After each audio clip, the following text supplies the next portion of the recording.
Oh, good. Tina from Maryland. Oh, good, good. I'm seeing all these people. Very good. So, Ready to start recording. okay, let's start recording, Anise. I appreciate it. All right. So here we are at the 15th annual Cyber Conference on Dispute Resolution. This year, we're focused on dispute systems design and peace engineering. And what we're looking at is the two emerging fields, dispute systems design, or DSD. That's, people talk about this in the industry, DSD for short, and also peace engineering. Peace engineering is the physical things that engineers can make to support peace projects. So, for example, if somebody were to create a water filter for 2 cents a water filter, that could be employed in different places and it can prevent conflict. So people are warring, you have warring countries or tribes invent that there's a water filter, and suddenly people are not having to kill each other anymore because of a simple device. Now people can get access to water. So that'd be an example of peace engineering. Dispute systems design is the idea of getting out in front of conflicts. So instead of waiting for conflicts to happen, dispute systems design is the mindset and the practices and principles to develop dispute systems, ways to resolve disputes, mediation, arbitration, facilitation, early neutral evaluation, all these different practices that allow people to, in conflicts, be able to deal with the conflicts in advance of a conflict, and then have a set of principles and practices around that. So looking forward instead of looking back. So the mindset of the engineer is problem solving, and the mindset of the dispute systems design field is problem solving. And so we're bringing those ideas together instead of the adversarial mindset. That's the mindset of the lawyer. Nothing wrong with the adversarial mindset, the lawyer mindset, in the right setting, in a courtroom, for example, where you're having people, basically determine what's true based on a fact-finding and contest of the theories of the case. That's the lawyer mindset. The more adversarial skills, which is in that setting appropriate. We're now expanding the set of practices and principles to include dispute systems design practices, principles, and peace engineering is another field now that's coming up to bolster that set of practices as well. So that's the focus for our conference. I hope everybody's getting on okay. And I want to turn it over now before I do, to Pastor Witherspoon, who has been with us with this program for a long time, has been a teacher in our program, has really taught two areas of practice. That's pastoral mediation, and he's also teaches and has taught interfaith dialogue. Pastor Witherspoon has developed and been part of our program for a very long time and should be credited for that.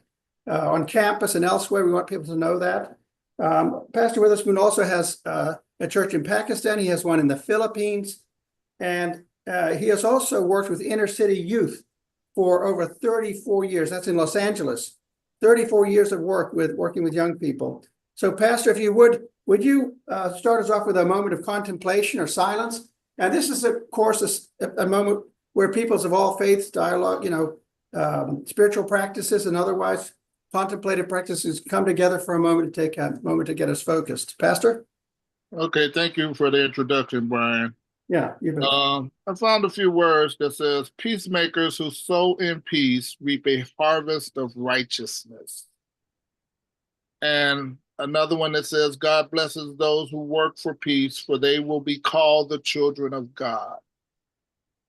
And as we reflect on those words, think about how we have an opportunity in what we live in, which sometimes seems like a world gone mad, to help people find peace in all situations. And let us just bow our heads in a word of silence to think about that.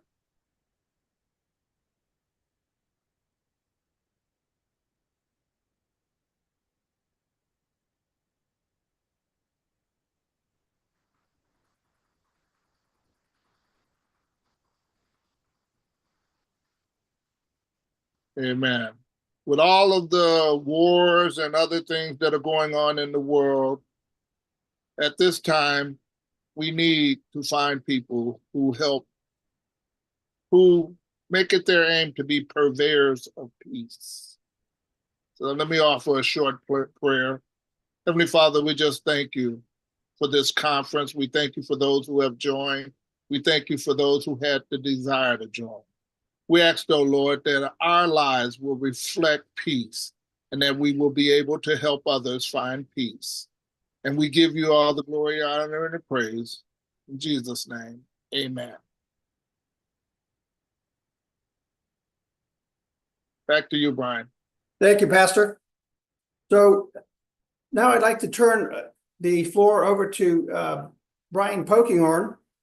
Brian Pokinghorn is the director of the Bosserman Center for Conflict Resolution in Maryland. He founded the Conflict Analysis and Dispute Resolution Program at Salisbury University. He also did that at Nova Southeastern University in Florida. He also is the named mediator an arbitrator on the Woodrow Wilson Bridge project that's in Maryland. It's one of the largest, I think it is the largest drawbridge in the world project. Brian is also the, I call him the Indiana Jones of the dispute resolution business. If you look at any war-torn spot or place on the planet, and Brian is there usually, not long after the conflict breaks out, and you always hear him coming in from some war-torn location: Bosnia, Middle East, Israel, Haiti, Nepal, recently in Ukraine, and has been a real contributor to our field. And so Brian is going to introduce Reverend King to us here. And so I'm going to turn the floor over to you, Brian. Go ahead. Thank you, Brian. You got to stop exaggerating. I don't think it is, but maybe not, but that's okay. I have a distinct pleasure introducing to you a good friend to many, but a personal friend to me, and the Reverend Dr. Joel King by himself has a great impact on the community in Ohio, but around the country. He just happens to be first cousins of Reverend Dr. Martin Luther King Jr. So Joel's dad and Martin Luther Sr. were brothers. And when you hear him, it'll be very apparent to you that these guys are related. They're cut from the same cloth. They're special in many regards. And I know I put that up there lofty. He's also a gentle human being, a wise guy. It's hard to keep him in control sometimes. We're trying to be doing something serious together, and people are watching, and invariably he tries to make me laugh. But I like that. He knows how to make me laugh. Joel is an ordained minister and has worked in many congregations, and he's been on a lot of boards. He's obviously been with the King Center. Most recently, we took part in the second time together on a panel. It was called An Evening with Members of the Gandhi and King Family. And so Joel and Coretta Scott King's cousin Greg and Tushar Gandhi, Arun's Gandhi's dad. A lot of you know Arun. He passed away in May of 23. We got together and had an evening called, we'll call it An Evening with Members of the Gandhi and King Family. And a lot of people thought it was hocus pocus. There's no way that could be. And it was. And one of the things we decided to do, and symbolically Dr. King and I would like to do for you, is we issued these challenge coins. I don't know if you guys can see this or not. It's kind of blurry. Hold on a second. It's blurry, but you can see Dr. King and on this side, Tushar Gandhi and Mr. Foster on this side, and you can see their family members behind. This challenge coin is to take the words of what Reverend Witherspoon just said, and we're peacemakers, but we're peace farmers. We plant seeds, and Dr. King definitely is a successful farmer. He's had an interesting life in the South. He obviously is old enough to remember a lot of the problems that occurred and where his cousin took a leadership role. That torch has been passed to the family members, including Dr. Joel King. And I should also mention that in order to work with youth in different parts of the world or different parts of the United States, the King Gandhi family has started this season for nonviolence, and it begins on January 30th, the assassination date of Mahatma Gandhi. It ends on April 4th, the assassination date of Dr. King. And in that time period, we're working with all sorts of universities and local schools on programs promoting different perspectives. Ones are humanitarian perspectives, especially with young kids who learn culturally from all sorts of different media and friends and whatnot. Some things that some of us older folks will consider be on the wrong direction and leading to trouble later on in life. And Dr. King is, even though he's a older gentleman, I don't know how to put it, Joel. He doesn't like to run around much. He still gets up and gets in that classroom and gets those kids motivated. And I don't know exactly, Joel, I meant to check this out with you, but what your role is with the Gandhi King Center that we started. I know you're on the board, but I don't know if you have a specific role or not. But he's always up to something good, is what in short is what I'm trying to say. He's a very approachable guy, and he's going to be speaking about some of the values and ideas and of the King family stuff he knew from Martin, but from stuff he's been promoting and living himself. So with that, I'd like to pass this off to the Reverend Dr. Joel King. Joel, the floor is yours. Let me get my mic on here. Your mic is on. You're good to go. Okay, thank you. Thank you. Brian again, and to all the distinguished personalities on this Zoom conference call, and thank you for the invite to be a part of this conference. I'm very elated to be a part of that. But we bring you greetings from the Mount Hermon Baptist Church here in Columbus, Ohio, where I serve as the associate pastor there, and also as the president of the Baptist Ministerial Alliance of Columbus and vicinity, which consists of about 55 to 65 Baptist preachers and associate ministers organizations, the oldest one in the city of Columbus. And we right now we join with our Baptist Pastors Conference. We're in the midst of a 3-day revival this week, and it ends this afternoon. And so just bringing greetings to all of you about that. And to share with you, Brian was saying, my dad and Dr. King's father was brothers. My dad was a baby of the family of 10 children of Daddy King's family. And so my dad was being raised by Daddy King along with his 3 kids, Christine, Dr. Carlin King Jr., and A.D. King Williams. And as this past week, we just celebrated commemorated the 57th anniversary of his assassination around the country. And it's unfortunately, as Brian was trying to put the dates together about me, I was looking at, we started with Gandhi last year in Dayton, and then wound up in Salisbury University this past year. And we put together the history with Greg Foster, because he's Coretta's cousin, on the first cousin of Coretta. Coretta died on the 30th. Gandhi was assassinated on the 30th of January. So those 2 dates coincide with each other. We those 60 days, we end up on April the 4th, which is Dr. King's assassination date. But I was born April 3rd. So I got those 2 things all together in history. I don't know how that happened, but that's life in the past lane. So 3rd, 4th, and the 30th, that was all dates that resonates my heart. But if I were to share with some things that Dr. King was talking about prior to his assassination, he put together the nonviolent movement, copied from the Gandhi family. After he visited India, for him and Mrs. King visited there and came back and brought that idea back to America, and the rest of his history. And that's why now we both families are together trying to pursue that history. In the King Center in Atlanta now, we are doing the training, the 365-day nonviolent training of the Kinganian training that most of the people had during the civil rights movement. And for those of you who have never been to Cuba or have been to Cuba, just like in Atlanta, Georgia, you have the Ebenezer Baptist Church, and you have the King Center there in Atlanta.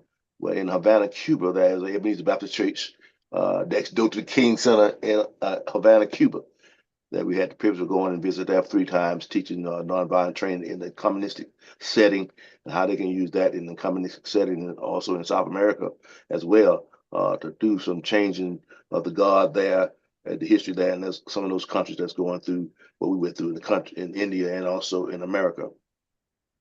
And I was relating to this 57th anniversary of the assassination, well, not anniversary, but assassination, commemoration.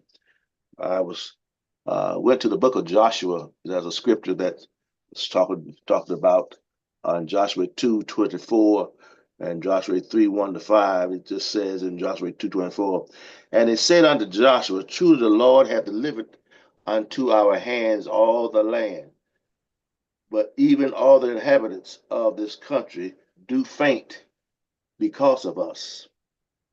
And that's Joshua giving his observation of the spies he had sent back into Egypt to test the promised land out to see what they looked like there. And he came back, they thought themselves as grasshoppers to those giants. They thought they were giants in the other country because they looked like grasshoppers. But in this plan of national, but they're afraid of us. He told God was telling his people, and the people tell ourselves. And we compare that to the Afro-American struggle here in this country and what we're going through right now with our new president and new administration. It's because of us that people are still afraid how one man can take a nonviolent movement and change the entire world, along with Gandhi and himself and others that walk with him and made this change. And we can still use that opportunity to bring peace and understand to the world, because right now that's what we need. It's peace all over our world, in the midst of the wars. But Jesus said there'll be wars and rumors of wars.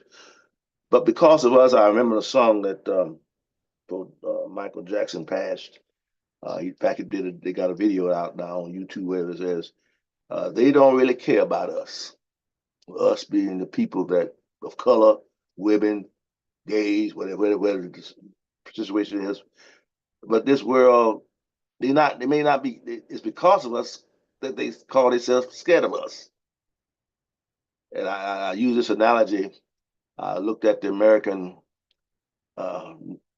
buffalo, he's distinct. So they put the picture of him on a nickel. They put picture of Lincoln turned backwards on the penny because he turned the nation around with the Emancipation Proclamation. So he's on one face backwards on all our coins. Put him on the penny backwards. And the buffalo's on a nickel. And they still are going to try and put a black person on the dollar bill or a $20 bill or $10 bill right now in our present day and age. And I said to myself, well, Lincoln, they turned backwards and put him on a copper penny. Buffalo, they extinction, they put him on a nickel. But they don't know what to do with the Afro-American Negro, whatever name you want to call yourself at this point, or people of color, because they are afraid of us because of our color, because we are gravitating to be those of the white Caucasian race is slowly moving out of the picture. They scared of, that's what they're scared of. And that when they look at that, they see, oh boy, what are they going to do to us if they come in power? And so they become afraid of us and all the things that you see going on, the DEI cancellation around the world, around our country right now, and taking out the history out of the books. But if you go back to that setting in Joshua, where Joshua sent the spies into the province and see what's going on there, and they came back and said, we could take the land. God has given it to us. But only 2 spies came back with that tenacity, say we're going to take this, because this is our land, it was promised to us. And all we're saying to America, all we're saying to people around the world, we don't be in the same. What Dr. King was talking about, integration. It wasn't our desire to sit next to white folks in schools, or wasn't our desire to be on the same bus with you. I care less about that. But I want the opportunity to be, if I want to pay my money, give me the right to sit where I want to sit on it because you got my money. I wasn't designed. I graduated from the last all-black school in Spartanburg, South Carolina. And we had to argue with the superintendent about what you're going to do with the stuff that's in our schools. He said, what you mean by the stuff in your schools? We're going to close them. I said, that's my point. We wasn't designed to go to your school just to be next to you. We just want the same thing you got in your schools. If you got good books, They don't fall apart. We want the same books at our school, but we got the same tax dollars. You got a gym tour, and we want a gymnasium in our schools. We don't have to go to your school to get that. Just be fair with the money. But then the student body, we led a protest against that because the fact they were going to close all the black schools, and that's what we missed out of integration. It wasn't our desire to not have our own schools, our own churches, our own businesses. We've had it before in this country. But because of us, they're scared of us, they burn them down, they tear them up. Then God showed us where he could do it up both sides of the fence in California this past summer, you know. You don't care how rich you are, how poor you are, I had to take a fire and burn it all. And he said he's going to use fire next time to destroy this world. So it won't be water, but fire next time. But our desire was to be equal with you. Give me the opportunity to be equal with you. So now we going back over this thing. Okay, you want to be equal with me? We're going to shut your schools down. We're going to take all your principals out that was a leader in your community, make them associate or assistant principals under the white regime. Or we take everything out of your school that you won, the trophies or the football games, basketball game, out of your case, put them in a box somewhere and put them in storage area. But you're going to come to the white school and say, here, this is, I went to Carver High School, so they had Spartanburg High School. So they closed that with Spartanburg High, and everything in the trophy box was Spartanburg won. But what was Carver stuff? Tried to erase us out of history. And I keep saying to everybody where I go, you can't, there's two things you can't, a roach you can't get rid of, and you can't get rid of black folks. Every time you think roach is gone, turn the lights out. And leave a crumb on the table. You see where he comes from real quick. You turn the light on, he disappear. Well, people of color the same way. We keep multiplying. That's what the scripture was trying to tell you. They multiplying so that they gonna be scared of us because we are outnumbering them. And their mentality. When I say they, the race in charge, or want to be in charge, try to be in charge, forget that we as a people are blessed by God, made in his own image. And just because my color of skin is a little different than you, don't treat me to that. That's what upset Martin so that he got so upset when he was a small boy because he couldn't play with his friends in the community. He used to love to play softball and baseball. And one day the parents told him they couldn't come over there and play no more. He said, "Why? Because color of your skin." And he remember he used to tell the story to my dad that he told his mama, I'm gonna make this world, I'm gonna shake this world up so I'm gonna turn it upside down. And he did that through the nonviolent movement. And we're still trying to carry that on to this day around the world where we can go in and teach. And we got it down on Zoom calls out of Atlanta school there at the center in Atlanta, that you go online and educate yourself about the history of why that was done, the way it was done, and use the nonviolent method. And that's why the people are so surprised about how did one man was able to do that and never fired a shot, never picked up a gun, that all the world talks about him today. You know, you can erase, it's just like we still talk about Christ Jesus all over the world today. Because all he said, if I be lifted up, I'll draw all men unto me. And he said that, and if we keep lifting up Jesus right now in our present world, God, our power, let him step into our lives as individuals that's on this call, on this conference. We can make a difference, and you can start right where you are. You don't have to go to some great cathedral, some great church. I tell people, start with your own family. How many times you haven't spoke with your own family since Christmas? Members of your own family that you ain't spoke to in years. You know, we boo-hoo and cry when they're gone, but we never gave them the same opportunity when they was living. So that's what to start the nonviolence. Start with the family. And when I preach to churches, when I go out and say, you talk about saving folks, start with your own family. Where's grandma that used to come to church, don't go no more? Where's the uncle that raised you that do something constructive in society? He don't come to church no more. Kids don't come, the parents don't come, and we wonder why our world is so messed up. Because we try to write God out the picture. We can't do that because he won't let us. Every time we think we done wrote him off, he gives us another sign. Look what's going on in our country, even with the weather. Burned down California, put snow in Texas, snow in Georgia and South Carolina and Florida the same day. I'm still God. I'm still so. Because how many kings they want to have around the world, even the one that think he's a king now in the White House. He's not the king. He's just another human being. And somebody said, well, they all just right by. I said, no, death would be too good for him. I don't want him to die. I want him to live to see like George Wallace had to live and see. And he said it wasn't going to be no integration in Alabama. But he had that black person push him around before he passed on out the scene. And he had to see things change in his own lifetime. He thought they would change. God will change you. May take a while to do it. He'll get your attention. May take a while to do it. But he's just telling us to hold on with hope, with understanding, and care about one another. And let's don't fall into the words of that song, they don't really care about us. And then some of those words of that song said, look at the skinhead, look at the deadheads, everybody gone bad. Situations, allegations, everybody allegations. In the suite of news, everybody's talk about doghood, bang, bang, shoot them dead. Because they really don't care about us. But look, till we learn to care about one another in this world. The king was trying to tell us, God is trying to care about one another. We can make this world better, but we've got to start within our own selves. I don't want to hold you too long. I hope that stuff that Brian and Brian both want to share with me. I just want to open the floor for some questions, comments, and I can move on.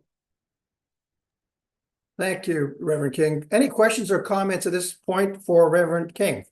Just step up, chime in, and it's your opportunity to ask a question or two, or make a comment. You might have to unmute your mic too if you're doing that. Hey, Brian, I'd like to say something. Pastor? Okay. Yeah, Reverend King, can you provide that link to that website where you say people can learn the history of the movement? I could. Yes, sir, I would do that. I'll forward it to Brian and let him give it to everybody. Thank you. Ronisha?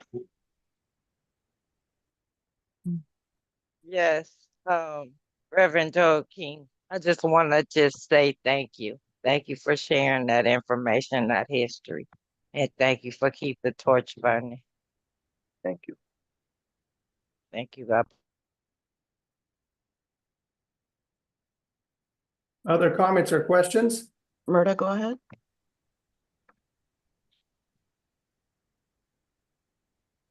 Murda, you're unmuted. Yes, I'm not sure. I haven't been on Zoom since just about the time I left California State University, Dominguez Hills. Can you hear me? Yes. Uh-huh. Okay.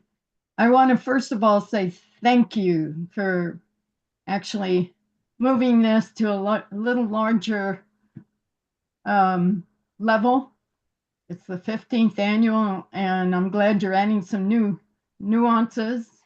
I see that engineering dispute systems are finding a way up. With respect to that, I do have a question, and I think it's twofold. One has to do with my concerns in the arena of the connections, the estranged connections that apparently in dispute resolution, and I'm hearing Reverend King discuss this, is how we move forward so that we can certainly educate, and I'm going to say masses, as to the difficulty they're having with connecting to God. That's on the one end. On the second end, and it's not about religion. I'm talking about a good relationship with God. Right. The second one is with respect to, it's a personal quest, because I did my master's thesis with the psychological and behavioral unethical patterns that are going on with media and this AI movement. Perhaps someone can assist me with that, because I think it's now come to the fold.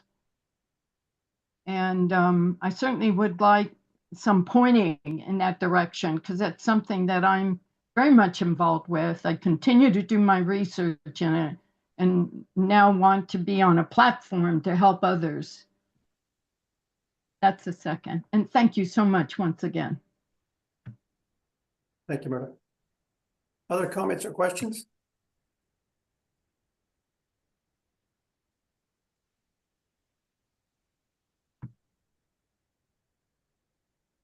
Then I'd like to turn the floor over to Brian Pokehorn. Brian, would you go ahead and introduce the idea of peace engineering and tie it into our theme here today? Yeah, I'm looking for Joel. I just wanted to thank Joel for what he says. That what you see is what you get with Dr. King and his caring message, us caring for other people, is like a big driving force. And I want to recognize it and amplify it. So when we talk about peace engineering, creativity and ingenuity and all that sort of stuff, it's looking at ways that we can work together as participants in something bigger to solve complex problems in sort of simplistic ways. So having said that, and Joel, oh, I guess I see what's going on here. I'm working on a project and it's called Peace Engineering Creativity Lab. It's been something that's been going on for maybe 3 or 4 years now. And it really stems back 50 years with me. And when I was a kid, I used to work in my garage and tinker. And I honestly built a bicycle build for two for my parents. My dad was as an engineer and scientist with the Navy. He got brave enough to get on that bike and get my mom going, and they rode down the road, and it actually worked. But we like to tinker. We made solar stoves and things along those lines.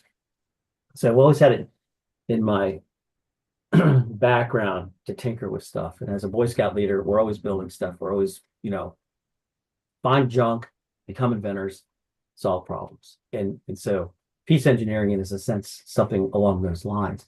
But a little bit later, I just want to mention one other thing about me. When I was in college, one of the jobs that I had that I really enjoyed, it was a full-time job. 5 days a week, full-time. I was a patent reader at the U.S. Patent and Trademark Office in D.C.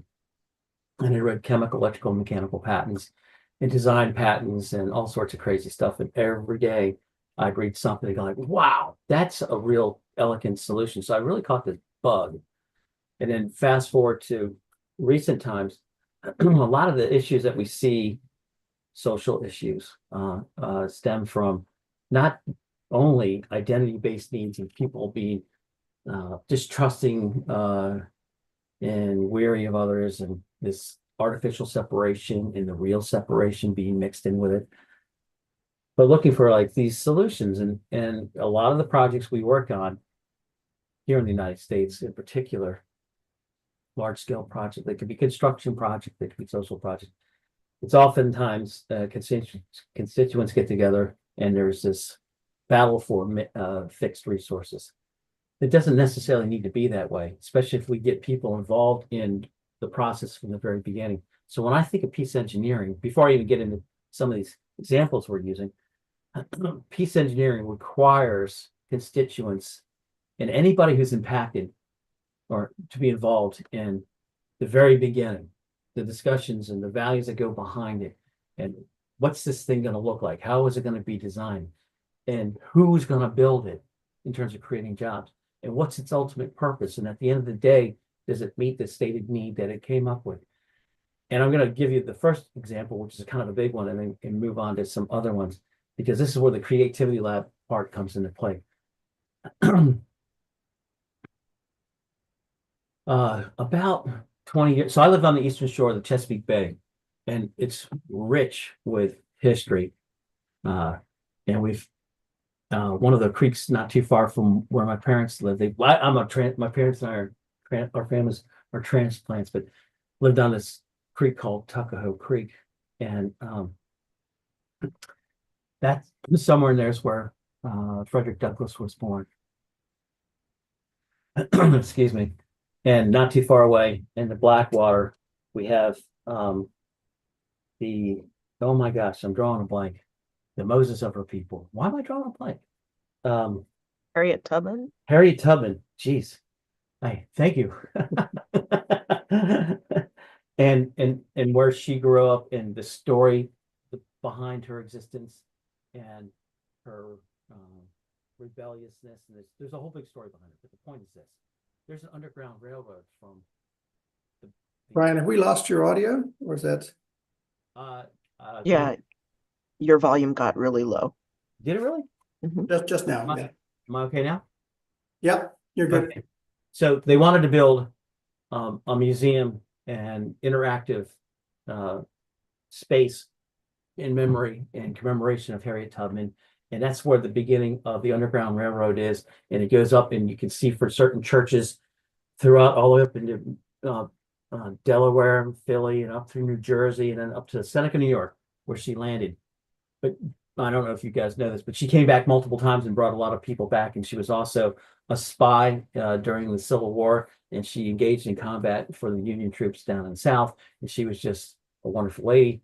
And they wanted to build this building a museum. And my job was to help in the design, bid, and build of this place. And it was quite the story in terms of how it was built, who was involved. And it was a perfect engineering idea. But just to build a building on its own, anybody can build a building. But to have the heart and soul in a building, you need to have her descendants involved, and you need to have members of the African community in Dorchester County involved, who are there multi-generational, 13, 14 generations. And when you get these big constituencies together, you realize there's so much more to what we do and what we build and how it's built and where it's put up and all those sorts of things. So that's like a big story. Actually, it has a very happy ending. And if you ever get a chance to be in this part of the world, go to, it's in the National Park Service registry. You can find, please go and spend some time there. So after we started putting together what we do here at the Bosman Center for Conflict Resolution is we're needs-based folks. We help people have needs get met. But in peace engineering, it's a holistic approach that has you don't have to be a structural engineer, a mechanical engineer, a chemical engineer. That's people who are being brought into a bigger, holistic, systemically oriented process. And we need community leaders and activists and environmentalists and all these sorts of things. And then, how do you manage that? And you take these issues and you try and glean out the common ground. What are the most pressing needs? What values are driving them? And how do we creatively, craftily find these solutions? So it's a team, Brian, it's a team-based approach, basically. It might involve engineering, but it's the mindset of engineering itself that the team would have, like going forward and looking to resolve disputes, to figure things out through the engineering mindset, actually, right? Even though they would do some physical things, it would.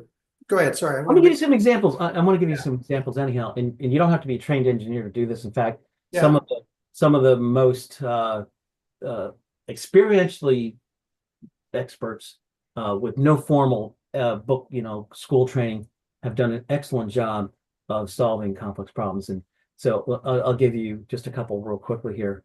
Because necessity is the mother of invention. The people who need are people who are typically the ones that have the least. And so we should be looking for the ingenuity of folks that find themselves in that position, not those that live in the lap of luxury. Mhm.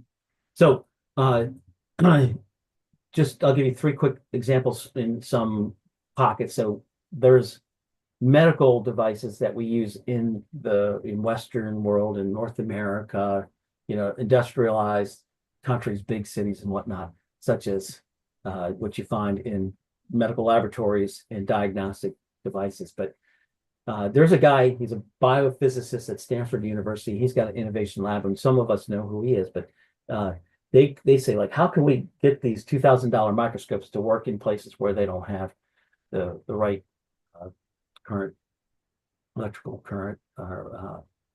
Well, what we do is we create instead of giving them a $2,000 microscope and it sits in the corner, what we do is we create a microscope for less than 50 cents that does the exact same job. And so it's like, wow, how did you do that? Ingenuity. And so when it comes to a centrifuge, like an Okidata centrifuge in a medical laboratory, how do you get a $10,000, $20,000 piece of equipment to work accurately and properly under mixed conditions? Well, what you do is you find a 25-cent solution, or maybe a 30-cent solution. And some of this stuff is just literally the basic elements of some complex over-designed thing being brought down to a level where anyone can use it. And then another one would be an incubator. So we have a $500,000 incubator. It gets sent to a country. People are trained in it. They got all the manuals. And then 6 months later, somebody from MIT or whoever that's been a part of this comes to check on it and see how everyone's doing. And that too is sitting in the corner. And they have built their own incubator for $75. They went to basically the junkyard and found lights from a car, and they found windows, and they knew the basic principles. And they said, look, we have to make do with what we have. But for $75, they found a solution that costs us $500,000. But the point is this: it's ingenuity. And it's These are local people, Brian. They're local people developing something on site locally. exactly. Cool, yeah. Yeah. In India, we spend a lot of time in India. There's a concept called Jugaad, which basically means indigenous ingenuity. And if you look at how is it that a million lunch boxes can go from the home to the office, and there's a 99.994% accuracy rate. And it's based on colors and numbers. You don't have to read, you don't be able to write. But if you look at the colors and the numbers, you can get it exactly to that lunchbox from that home to that office and back home. It's a delivery system. FedEx and UPS have come to visit, see how that works. We use computers and scanners and all that sort of stuff, and they use 4 colors and 9 numbers, and that's it. But here's another example of indigenous ingenuity that started a long, long time ago. And one of the things we want to do in this lab we're doing is amplify this and say, look, there's people who've done this over millennia. There's people doing it right now. But in India, there's a guy named Bunker Roy who was like, he went to like the equivalent MIT and wound up saying to his parents, I'm going to spend a year, I'm going to go out and help a village. I'm going to do the equivalent of Peace Corps, give a year of my service under the Gandhian principles in this whole constructive program, and want to spend it. He's still there. It's been 60 years. His parents died waiting for him to come home. But he started a place called Barefoot College, and the symbolism of it is striking. It's because these folks do not have enough money to even have shoes on their feet. And one of the things he thought that struck him at first is like, people have to have his type of education. And then he realized, no, you know what? The people who probably have the most rural wisdom are mothers. And you go to these villages in India, they don't have a formal education, but they have that experience. And so he takes, quote, illiterate women, and they come to Barefoot College and they learn about solar power and electricity and how solar cells work and how to wire up a house and passive solar for like ovens and things like that. And they go back and they wire up their village. It meets several needs, one of which it reduces premature blindness in women who build fires to cook, because the smoke causes eye damage. So they have a job, they have an income, they can raise their families and feed them, and they also reduce health risks to building, cooking over fires. That's one. There's another one where, in terms of peace engineering, which I'm also fascinated by, and we see this in the Sahara, Africa, and we see it in dry regions throughout the world. But there's a guy called the Waterman of India, and he too did the same thing. Said, I'm going to give a year as a doctor. He said, I'm going to give a year of my life, go out to these villages and help. And he says, hey, I'm here to help. I'm a doctor. And he said, we don't need a doctor. And he goes, oh, okay, well, what do you need? We need water. And they're right on the edge of a desert. The only time they get water is during the monsoon season. The rest of the time it's dry and there's no water. And he thought about the problem, and he said, well, what we need to do is build berms and dikes and channels and whatnot. And so when the water comes down off the mountain and into the valley, whoosh away, and then what you do is you build all this stuff, and what it does is it perks into the ground. So he terraformed. They thought he was crazy, by the way, Brian. They saw this crazy doctor out there with a shovel doing this stuff, and they all got in on it. They got the idea. And here's the thing: a conflict arose downstream. People are going, "You're going to block water coming to me." So there's going to be an overflow, and over a couple of years, your wells will fill up first.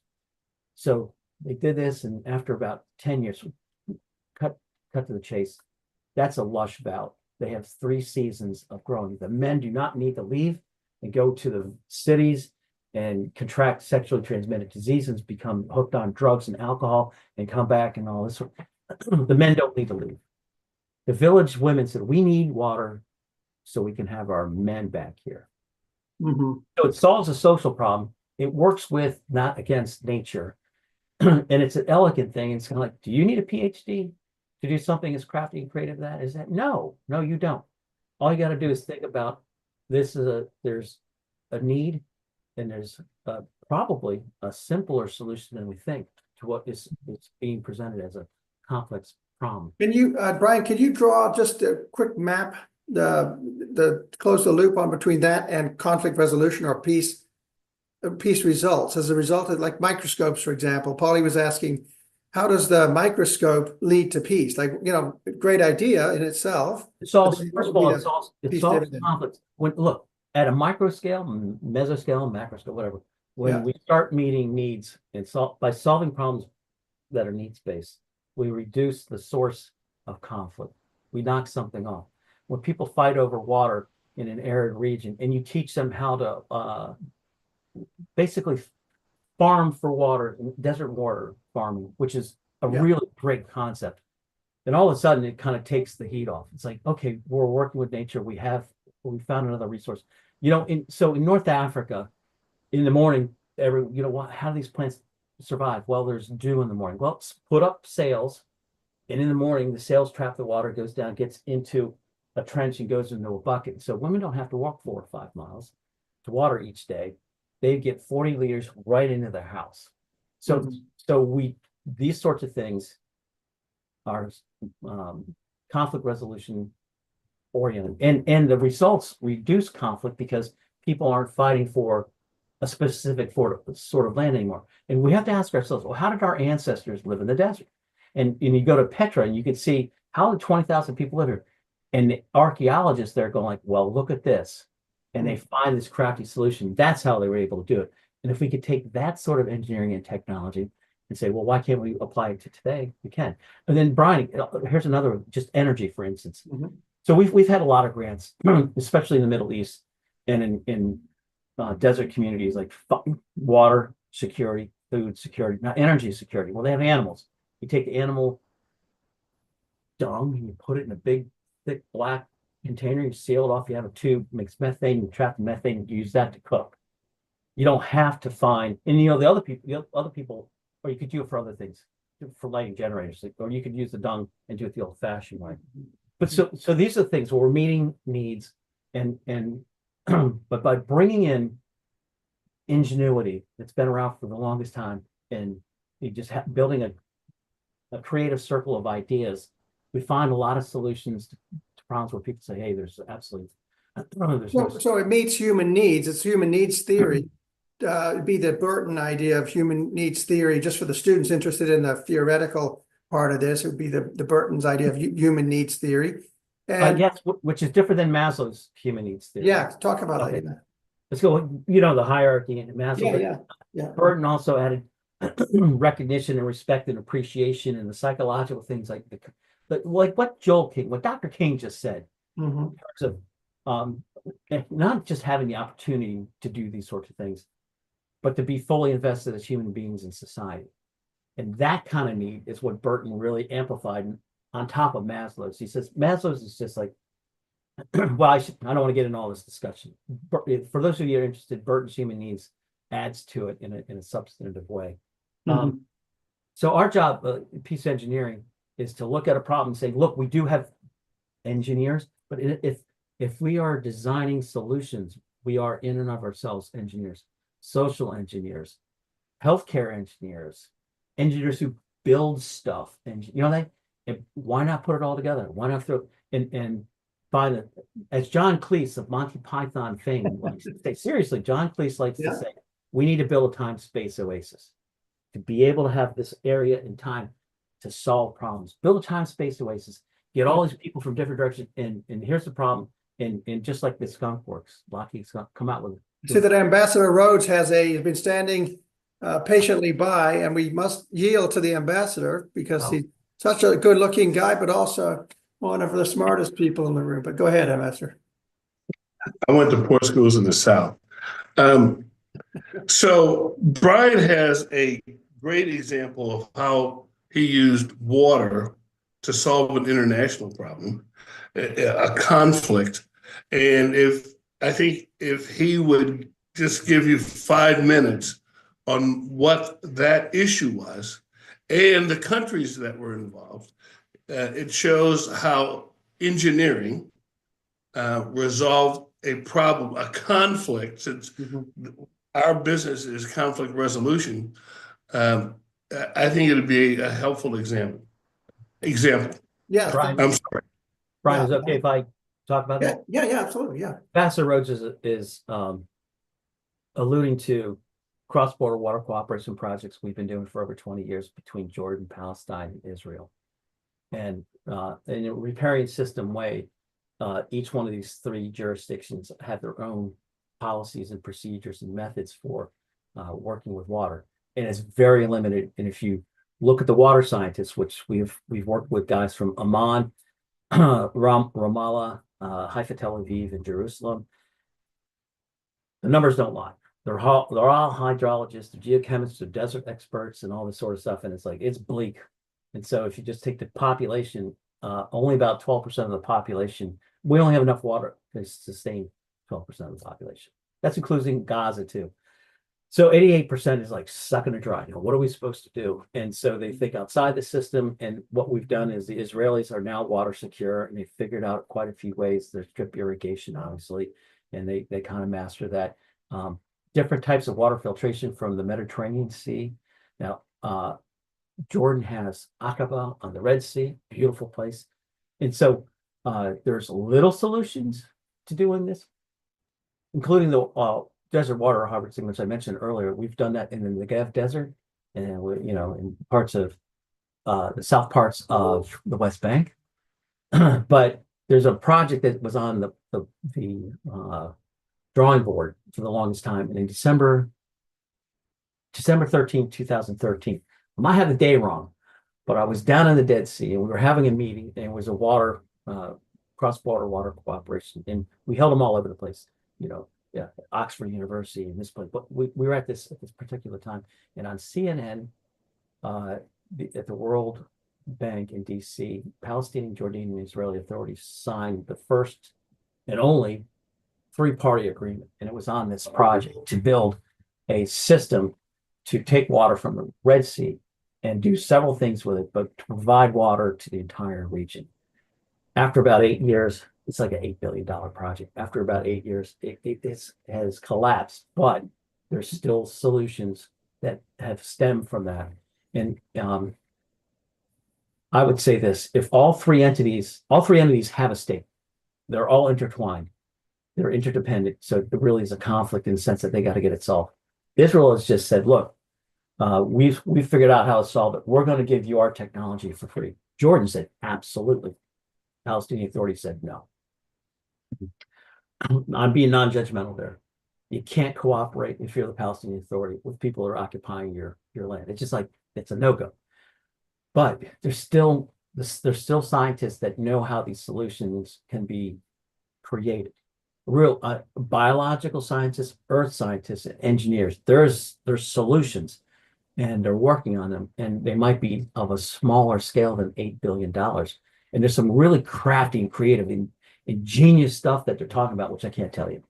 I'm sorry, Ambassador, but it just lets you know that even guys and ladies in the exact sciences and engineering are part of our field. They are helping address and solve real pressing social problems and critical needs.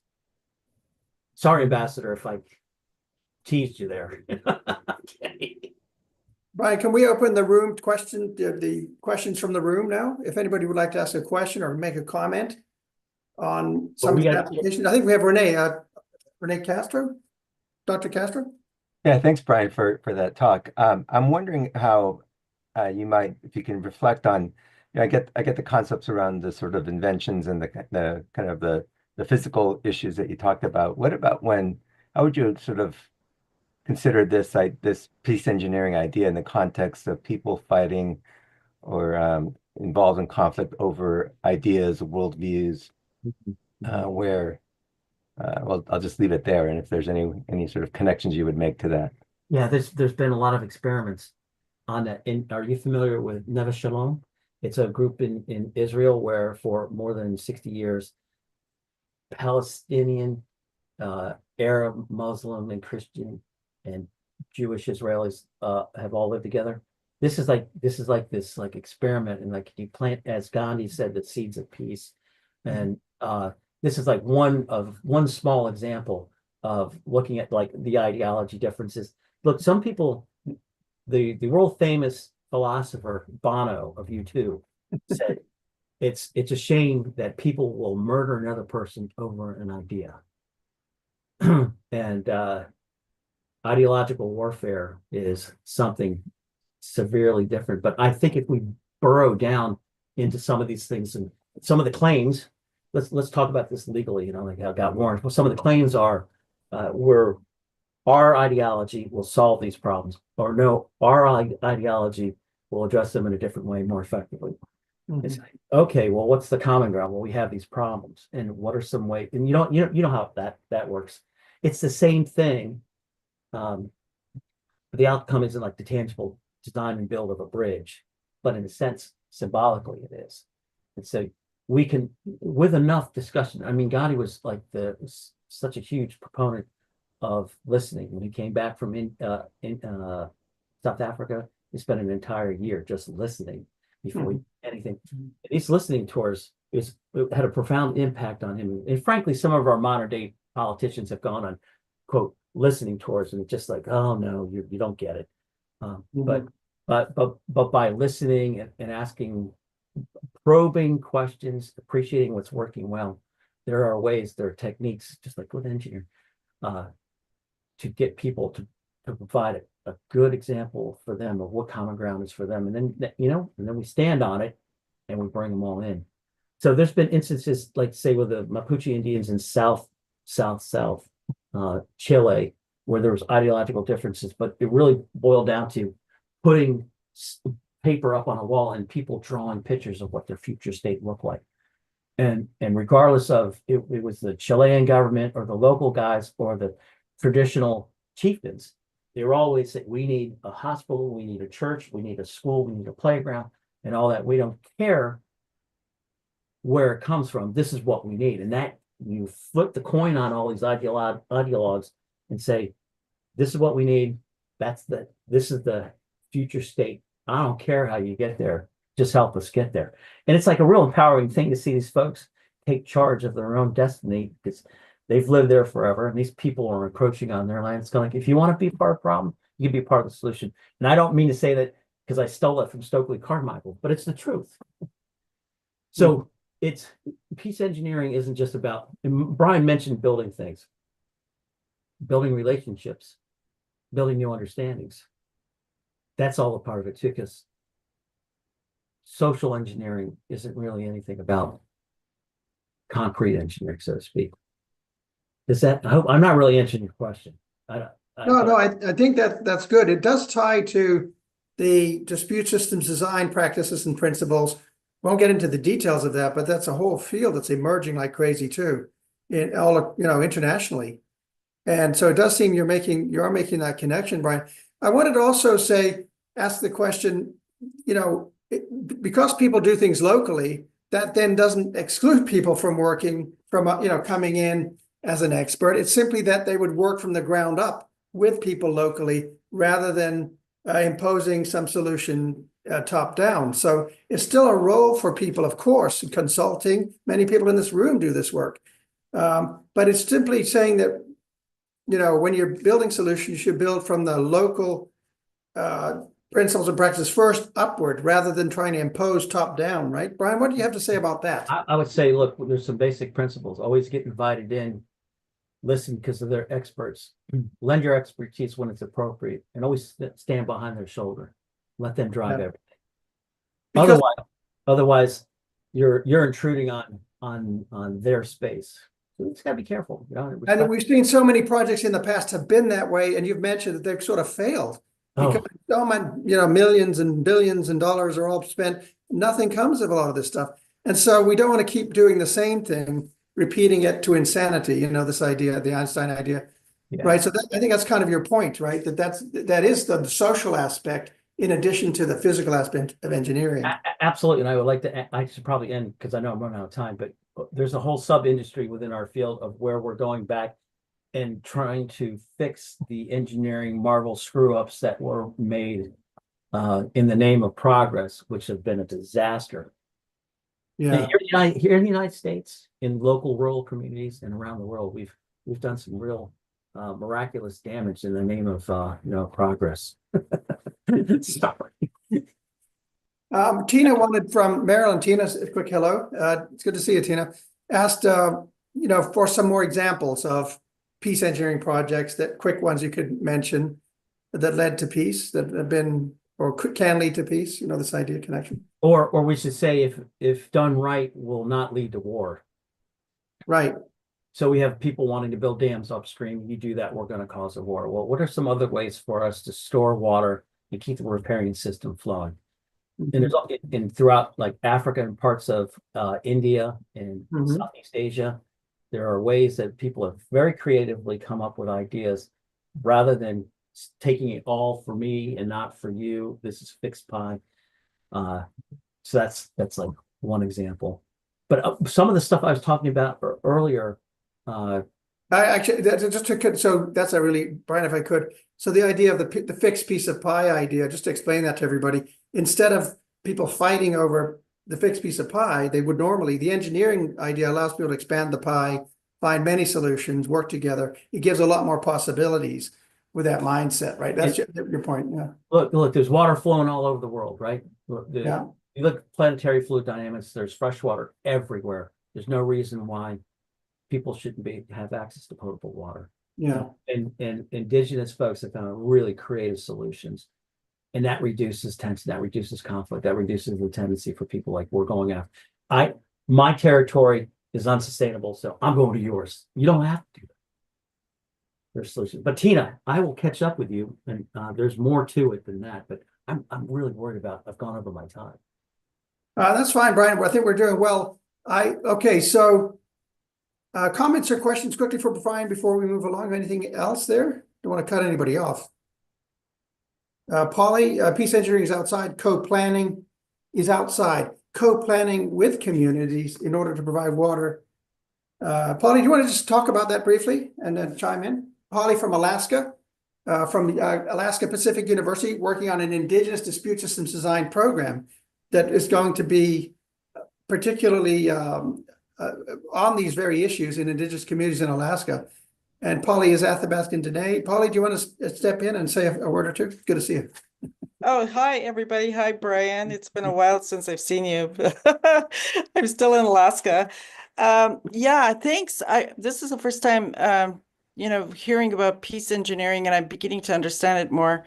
And so this is what we do here in Alaska is try to create co-planners. So can we as outsiders who play a really big important role to people in Native communities, in Alaska Native communities, because as you probably mentioned, communities they know what their needs are, and so, but they may not often know what the resources are, and so we as co-planners can help them, assist them in getting to the right resources, and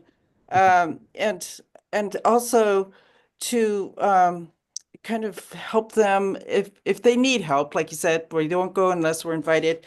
And it's, I think it's something I think the difference I see is that we as co-planners are, as peace designers, or peace engineers, what you call, we don't have the answers. We don't come in saying this is what's good for you. Whereas, because I've been kind of commenting in chat, it's like the government has always imposed things on Alaska Natives thinking, well, this is good for you. Like this outside Western education is good for you. So they've always been imposing. Whereas, maybe, now it should be, there's a big need for co-planners or what you call peace engineers. I call it co-planners because it's like I still have to look at my notes to go peace engineers, because maybe like in the Arctic, we're melting up in the Arctic. So I just came from a conference with scientists, and there's a need for co-planners because they get limited funding and they can't really work with the communities for the most part, but they can hire co-planners or facilitators to speak the language of the science and speak the language of the community. I call them translators. Like I'm a translator. So yeah, there's a huge need all over, I'd say, the planet, because our planet doesn't need us. Our planet would be fine without humans, but we need the planet. So I think for me, I go one step further and just say that, if we want peace within our own lives, and these are from what I've learned from Harold Gattensby, I think, who's on here, and other peacemakers, is that we have to have that peace within ourselves first, as translators of peace. And so, that's kind of where, because I don't know if supplying water, it will, the thing is that's huge, but it will resolve maybe the needing the water to drink aspect, but there's so many other conflicts. It's like, should we learn how to resolve our conflict? Like, should we learn how to talk in a good way to each other? We had those trainings when we were younger. But how often do we practice that? It's sort of like, that to me is peacemaking. But anyway, Hey, Polly. Thanks, Brian. Hey, Polly, can I piggyback real quick on what Polly's saying? Yeah. First of all, Polly, it's great to see you. When it comes to things like people solving their own problems and access to water and whatnot, it's an empowering, it's in their place. Does it solve all issues? No, not at all.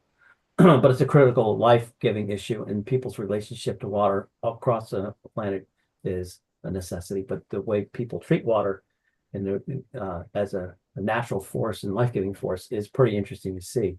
I'll say this, Polly, as soon as you're talking, I was just thinking, I had a case in South Dakota, not too far from Mount Rushmore, years ago, and a developer had made a special arrangement with the Oka Sioux and Blackfoot, and they were going to build something. And before they got too far down the road, he went up there with bulldozers and just wiped all the stuff out, took out trees, and they went like nuts. Like, oh, what are you doing? And he said, I'm building this thing. And so it's one of these things like, could you build this without taking down trees, please? His answer was, no, that's not the way we do it. But so that put an end to the relationship. But they wound up building, instead of a big building, they built several small buildings within this forest area. And it was within the framework of the local customs and the relationship the community had with nature and respect, appreciate. Yeah, it's like, oh, okay, so we can make this work. So when we talk about building stuff or whatever, we should always go back to the context and the values and belief systems and use that as the framework. That's the architectural design. So we plan, we design, build, and we solve.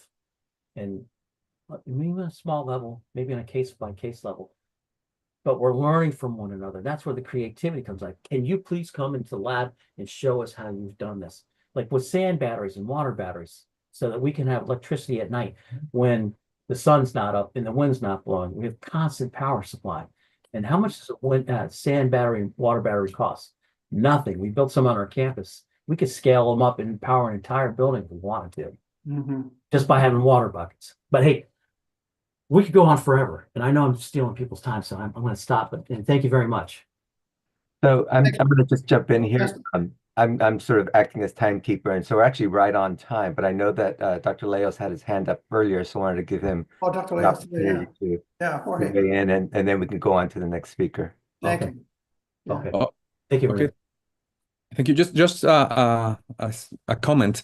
I think that the examples, the facts that are mentioned here by Dr. Polkinghorn and Polly,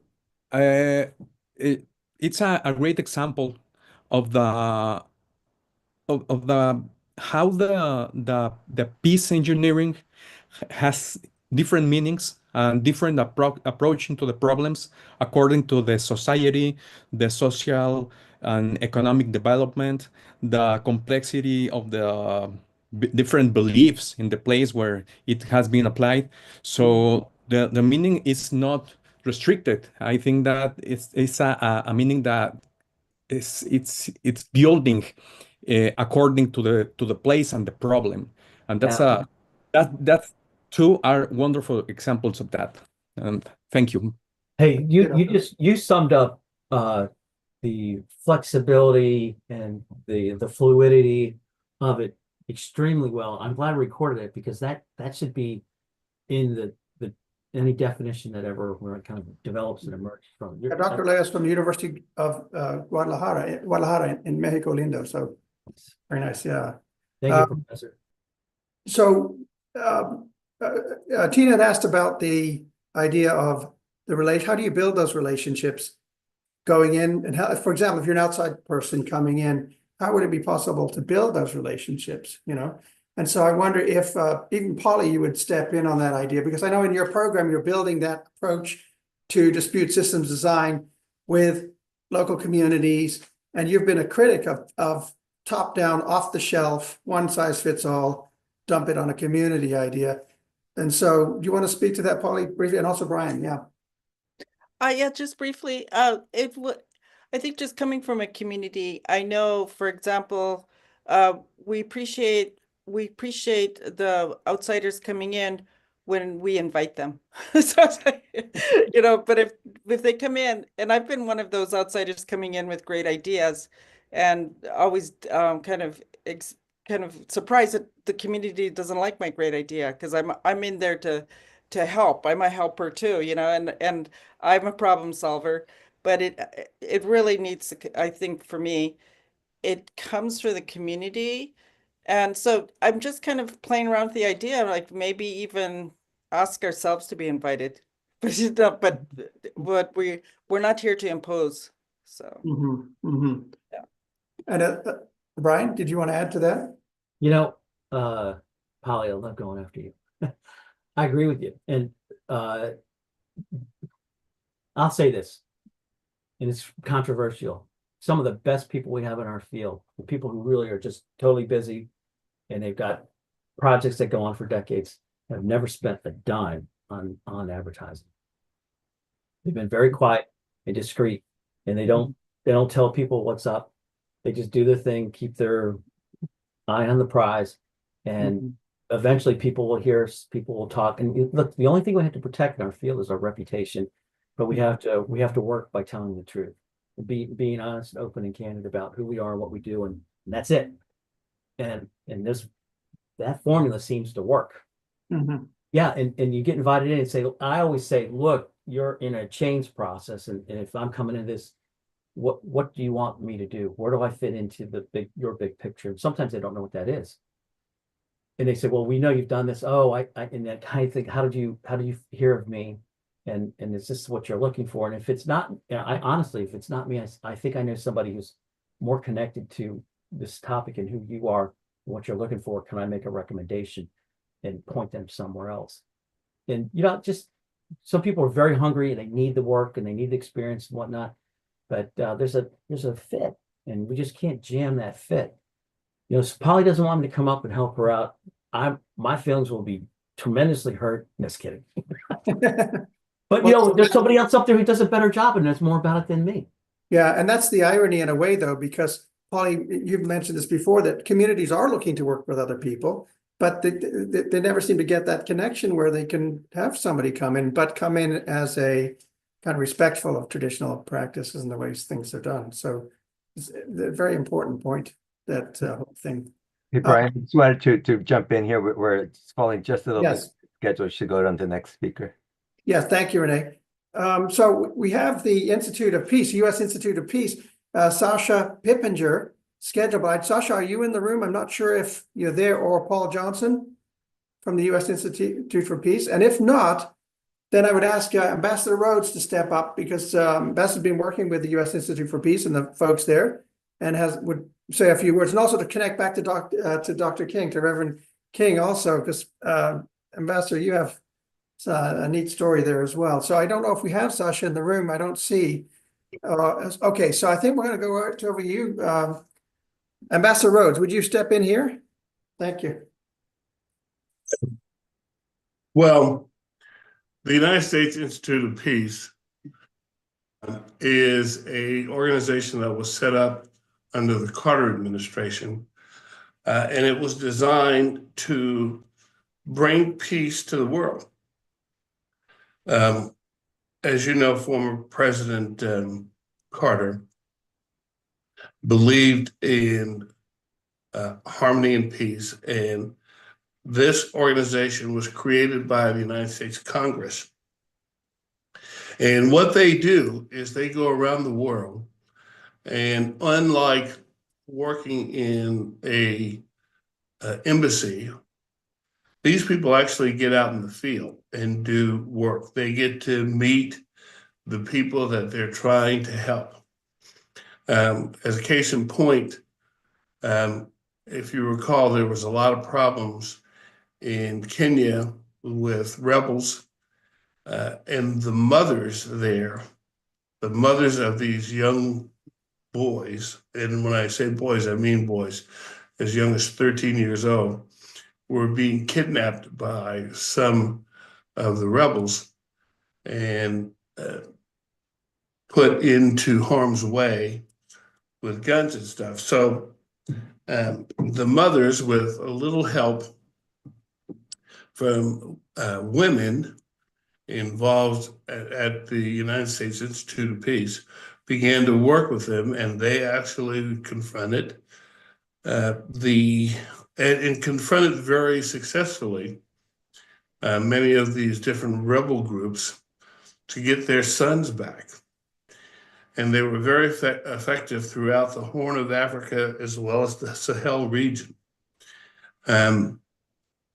We have used many of the people who worked in the field around the world from the United States Institute of Peace as speakers in our peace building class, and it was very effective with students.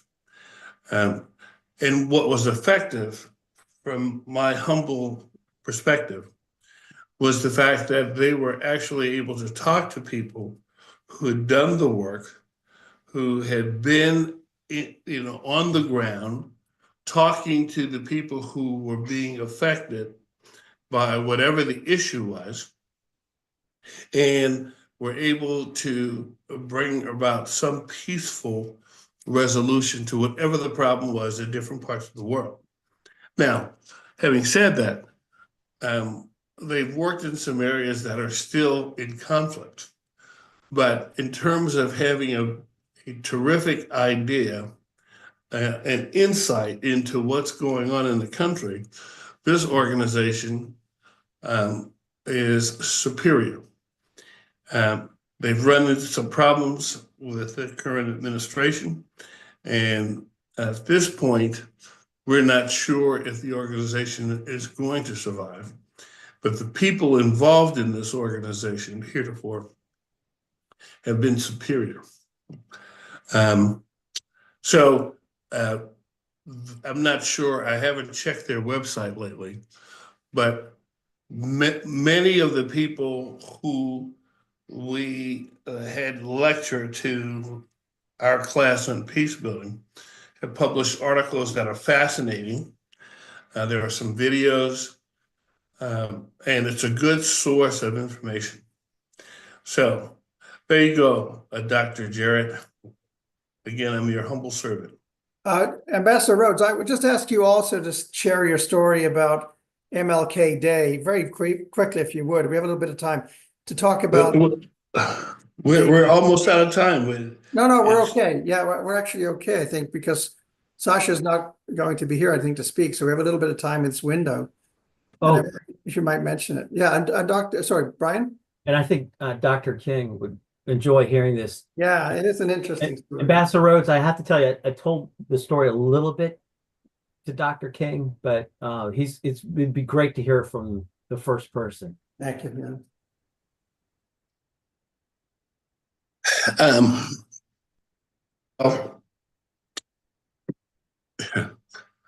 You know, I don't typically talk about this. So I was a young guy before I became a blonde, and I was working at the White House. At this point, I'd moved from the president's staff. This is President Reagan, and I moved from President Reagan's staff to head up the domestic policy staff for then Vice President George Herbert Walker Bush. We were on a trip, and when we returned to Washington, there was a message for me at Andrews Air Force Base that I should get back to the White House and see a gentleman named Lee Atwater. So I get back to the White House. Lee's in the office, in my office, and he tells me, quote, "It got past me," and I didn't know what he was talking about. And then he made me realize that we'd been following the Martin Luther King holiday bill, he and I in particular. Back then, and I think to a certain extent, White Houses probably follow the same system. When there's a bill on the Hill, the Legislative Affairs Office at the White House convenes the legislative affairs offices from all the different departments and agencies that will be affected by a bill. A holiday affects every department and agency in the federal government. So it was a huge working. So what Lee told me was while I was gone, the working group, the bill passed the House and the Senate. It was not unanimous, but it was significant in terms of the vote. I think there were maybe somewhere between 70 to 90 members who didn't vote for the bill, but still significant. So the working group voted that the president shouldn't sign the bill. So Lee says to me, "It's up to you." At this point, I'm probably 31, 32, probably 31 years old. And after he said it's up to me, he walked out of my office. And at this point, it's probably about 8 at night. And it was the most uncomfortable feeling I'd probably had in my life. You know, it's up to me. What am I going to do? So I didn't sleep very well that night. And the next morning, I got to the White House before the vice president. He usually arrived at about 7. We'd go to the national security briefing at 7:30. And as he walks into his office, he sees me sitting there. And he said, "Steve, what are you doing?" I said, "I'm here to tell you that I'm going to resign." And he said, "What are you talking about?" I said, "Well, the working group that's been following the Martin Luther King holiday bill voted while we were gone to suggest to the president that he not sign the bill. And we've been on the wrong side of voting rights, affirmative action. And if the president doesn't sign this bill, he's going to go down in history as a racist. And I don't want to be a part of that. This is the first time in the history of the New World that we have an opportunity to celebrate a man who brought about significant change, not only in the United States, but in the world, the Western Hemisphere. And for the president not to sign this, I don't want to be a part. So we go to the briefing, and as it's over and we're leaving, he says, "Come with me." And I said, "Well, what do you want me to do?" He said, "We're going to go see Mike." And he meant Mike Deaver. There were three people who reported to President Reagan directly, and it was obviously the vice president, but on the president's staff, the three people were James A. Baker III, Ed Meese, and Michael K. Deaver, who I had known from my days in Los Angeles. He was the only consultant that I ever hired when I was with Dart Industries. Anyhow, we walk into Mike's office, and Mike says, and the vice president says, "Tell Mike what you told me." So I did. I went through the same thing. And I said, "Mike, this is a big one, and I think it's time for me to leave the administration." And he says, "Well, if you feel that strongly about it," and he stretches out his arm, turns the knob on the door, and as he opens the door, it's a door that goes into the Oval Office. So he says, "Let's go tell the man." So the Vice President of the United States, Michael K. Deaver, and your humble servant walk into the Oval Office. I'm standing directly in front of the president, flanked by Mike Deaver and the Vice President of the United States. And I tell the president my story about why he should sign the bill for the good of the country. And it's the right thing to do. First time we have an opportunity to celebrate a Black man who brought about significant change, social change in this country in a nonviolent fashion. And he looked at me. I'm cutting out a lot, by the way, but he looked up at me and he said, "Well, Steve, I'll sign it." And at that point, Mike says, "You are the action officer," which is really unusual because usually the action officer would be an assistant to the president. I was an assistant to the vice president. And he said, "You got 72 hours to get it done. Get a hold of Mrs. King." Wow. And that's what we did. I called Mrs. King, who actually wanted to have a private ceremony in the Oval Office for the signing of the bill. And I thought about that for a little bit as she was telling me this, and I was able to talk to her about the significance of this event.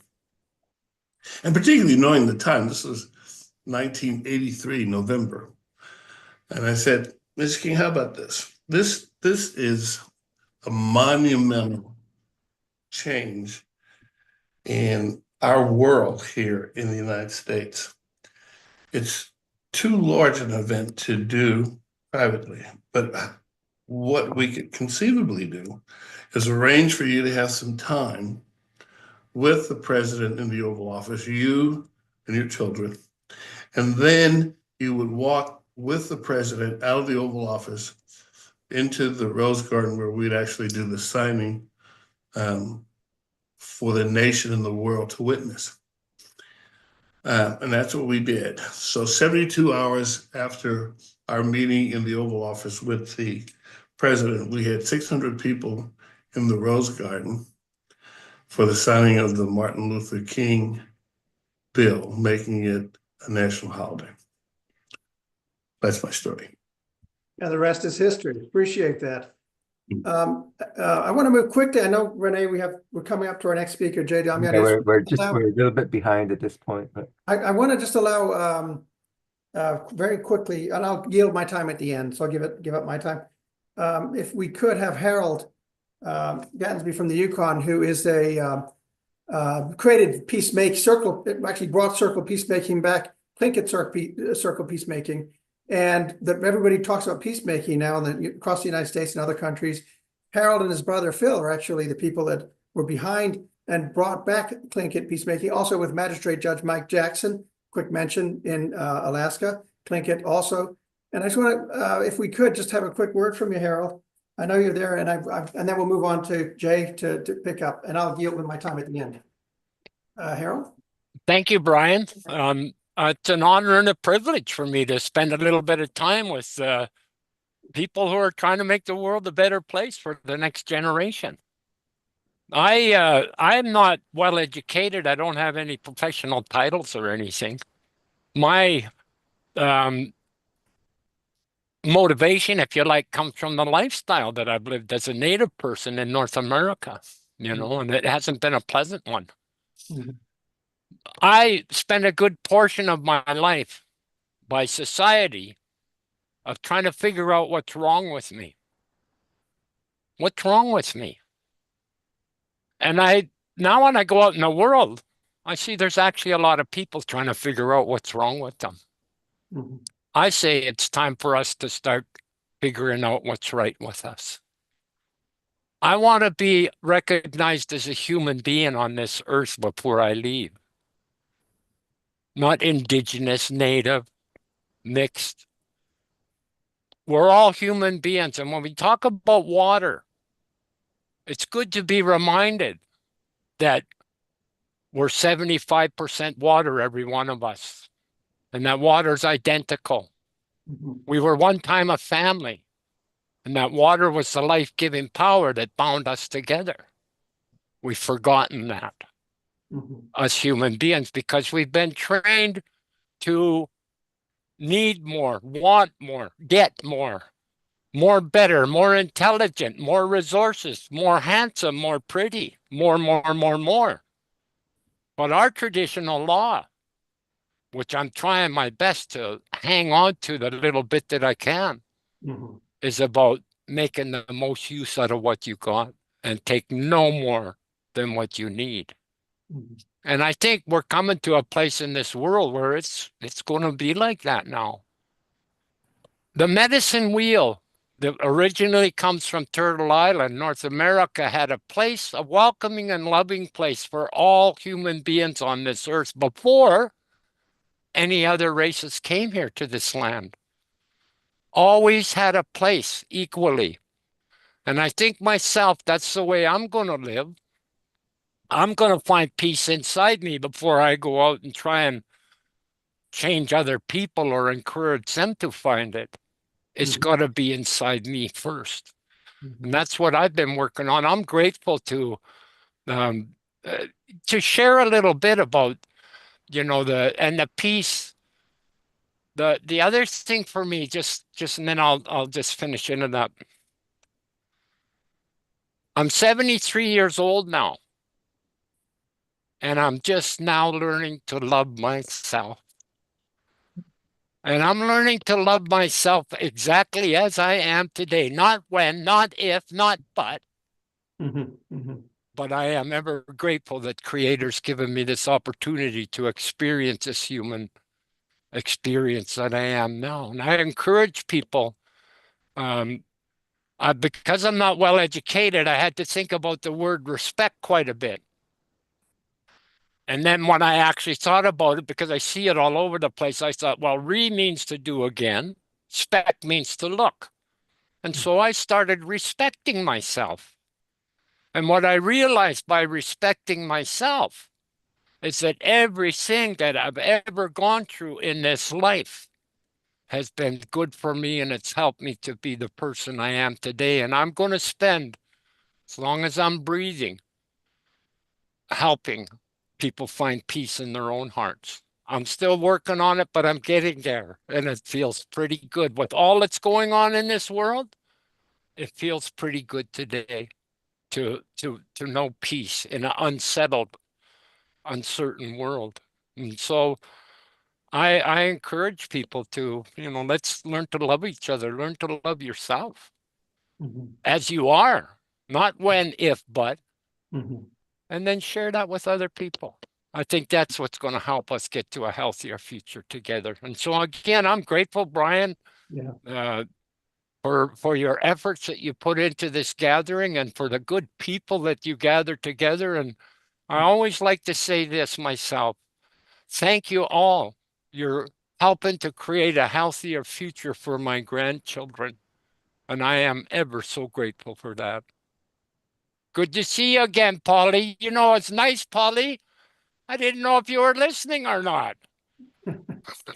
That's great. And I heard you today. I thought, oh my God, she was listening. Harold, Thank you all. Thank you, Harold. Harold, Okay. what's really neat too about your message there is what you're practicing is communicating, because now people in you've gone over to Eastern Europe with your brother and done peace circles all through Eastern Europe with war-torn regions and so forth. And you run a peace camp in Yukon and based on traditional principles. And so people, if they're interested, be sure to connect with Harold. He's a very decent man and done this work for many years. And so I want to make sure that we make that connection here too, Harold. Thank you, Harold. Thank you so much. Thank you all. Now we move to Jay Damiani of Sao Paulo. Jay is the director of the Global Institute for Peace and Conflict Resolution in Sao Paulo, Brazil. He's spearheading projects in peace engineering. He's going to have a gathering in peace engineering in the fall. And he's also a filmmaker, works with the Kaxinawa Nation in Brazil, has done that for 2 decades. Worked with Native women in peace, different projects, working with the U.S. Embassy. And Jay, I'll turn the floor to you. Thank you. Thank you very much, Brian, colleagues from CSUDH, Kara, Renee, and everyone else in this panel today. It's exciting to see the growing cooperation over the years, Brian. I appreciate it. And also it's very tough to speak after Harold because he brings such a human component to our discussion. And we have our technicalities, there are things that we're talking about, but in the end, when we think about peace, when we practice peace building and peace engineering, it's about the human component, obviously together with flora and fauna and the planet in general. So the topic that was kindly given to me today was talking a little bit about my experience directing a global center for peace and conflict resolution here in Brazil, and also about the applied peace engineering efforts and experience we have been having over the last decade, including current and past challenges with some future perspectives. So as Brian has just mentioned, I help coordinate the Global Institute for Peace and Conflict Resolution at the University of São Paulo in Brazil. We were created more than 9 years ago. We're going to our 10th year right now. And with the support of local, national, and international colleagues and friends who have been really supporting our work over the years. The main umbrella of the center, when we think about peace, we think about sustainability, and in a nutshell, of the ESG criteria, which I have talked about previously, ESG criteria and models involving, by ESG, I mean, we're thinking about everything that we do with a mindset of the environment, of social responsibility, and governance. So when we think about peacemaking, these 3 areas are very important to us. In the past, we have been having several initiatives, amongst them gender and diversity inclusion through the University of São Paulo. one of these projects we were fortunate enough to conduct together with the California State Dominguez Hills and the University of Alaska with Poly for Indigenous women in the surroundings of the city of São Paulo. Because when you think of Brazil, you normally tend to think about Indigenous populations in the Amazon, but you have Indigenous populations spread all over Brazil, even around a city like São Paulo with almost 20 million people. We have suburban and even urban communities of Indigenous populations, and together with a project, with a call from the U.S. Department of State a couple of years ago, and the transfer of know-how and experience from Polly, from Brian, Jarrett, we were able to conduct this project quite successfully. This project was during our COVID-19 pandemic, and to help women in a situation of extreme hardship to find other paths for their sustainability, for their day-to-day income, and that meant distributing some of the handicraft that they did and sold on the streets to be able to sell them through digital channels. And so basically this, Polly, I think you'll be happy to know that this has been quite successful, and they have been really growing to other Indigenous communities in São Paulo and around Brazil. So last year we spoke here about artificial intelligence and the metaverse, and this year we're talking about peace engineering. Here in Brazil, we were the first peace engineering institute to be created academically. So normally when we think about peace as opposed to war, this is a more European approach, for instance, in King's College, it's a place where I did part of my postdoctoral studies. They have the War Studies Department Institute, and our perspective here is of the perspective of peace, and also from the perspective of conflict prevention. So this was created almost 10 years ago, and this whole idea about peace engineering together. I mean, we are physically located at the School of Engineering at the University of São Paulo, not at the law school, as some would normally may think. That is the more standard place for alternative extrajudicial dispute resolution, including mediation, arbitration, and dispute boards. But on purpose, we're located at the School of Engineering because we're trying to think about how to build the future. So what are the pillars that need to be observed, that need to be respected to build a healthier future for our planet? And here we have to observe the general topic that Brian very well chose and pinpointed, the dispute systems design. So when we think about applied peace engineering through dispute resolution, someone was mentioning this in the comments too. I mean, the design of ADR, of alternative dispute resolution, as some may call it, I mean, we think about mediation, we think about arbitration and international arbitration. And lately, what has been very, very pertinent in our field of peace engineering has been dispute boards. Dispute boards is a way that very large and not infrastructure projects. So let's say in indigenous areas, or if you're affecting the environment, infrastructure projects, they need to respect the human being. They need to respect the fauna and the flora in the areas that they're being implemented. They are now implementing dispute boards.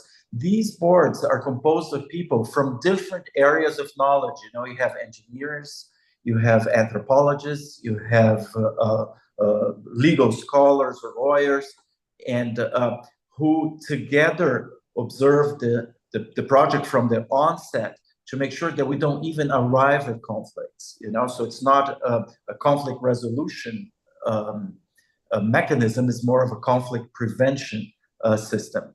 So it's a formal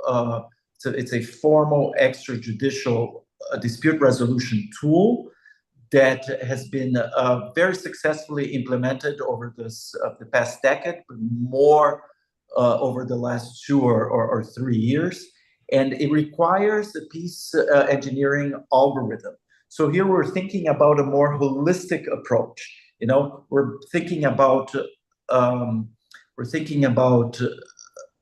not only the project at hand, but we think about circularity. You know, like circular economies, about everything that involves from where the minerals come from, where do the materials come from, what are the working conditions for those involved, what are the maintenance steps to keep that project over the next few decades or centuries, you know? And so there's a holistic, also cultural, social, economic approach that facilitates the implementation of the project and avoids conflict. And that also abides by the ESG criteria I had been talking about. Some examples that will be very relevant in the near future, that we have some of our students, some of my students dealing with this right now. For instance, 6G telecommunications. 6G telecommunications will be very different from 5G telecommunications as we know them today. 6G telecommunications will entail telemedicine, which will also make medicine more readily available for lots of people who live in non-urban areas. Autonomous driving. And one area that's really, really relevant these days is the upcoming of green semiconductors. Here, we're talking about energy efficiency, right? So if you think about the chips that are used, the semiconductors that are used today, for instance, in data centers consume up to 10% of the energy on the planet these days. So 10% for data centers, and the usage of water. So now there's research being done in this realm of peace engineering design that will think about renewable energy that can be applied to these data centers or to even the fabrication of green chips. We all know that a lot of the prime materials, prime minerals used for the confection or for the fabrication of green chips come from the Democratic Republic of Congo, also from Brazil, from China, from the US, from many places around the world. And nowadays, there's a very heavy research thinking about, you know, to find the DNA of all these products, because generally you pack those they come out of the mines, they're packaged, and then they get their first code bars, and then it's as if their lives begin right there. But it's not true. We know it's not true. What are the working conditions of those people who are mine workers, you know, children, women, men, you know? So right now, what peace engineering is trying to do is to codify all of that so the DNA of a product can be followed from, you know, its embryonic state. I mean, all throughout. So we make sure that the final consumer and all of us are aware of the conditions of the materials that we're applying today, that we're using today. So we have a choice. We have a choice to promote cleaner energy, renewable energy. In this, we also promote, obviously, if we're thinking about more renewable energy, the access to clean water, and having, more importantly than anything else, the human being as the center of attention for everything that is produced and for whom it is produced on this planet, right? So with this, I conclude the first part of my presentation. I'm open to talk about both our institute here in Brazil and also about peace engineering and applied peace engineering in general.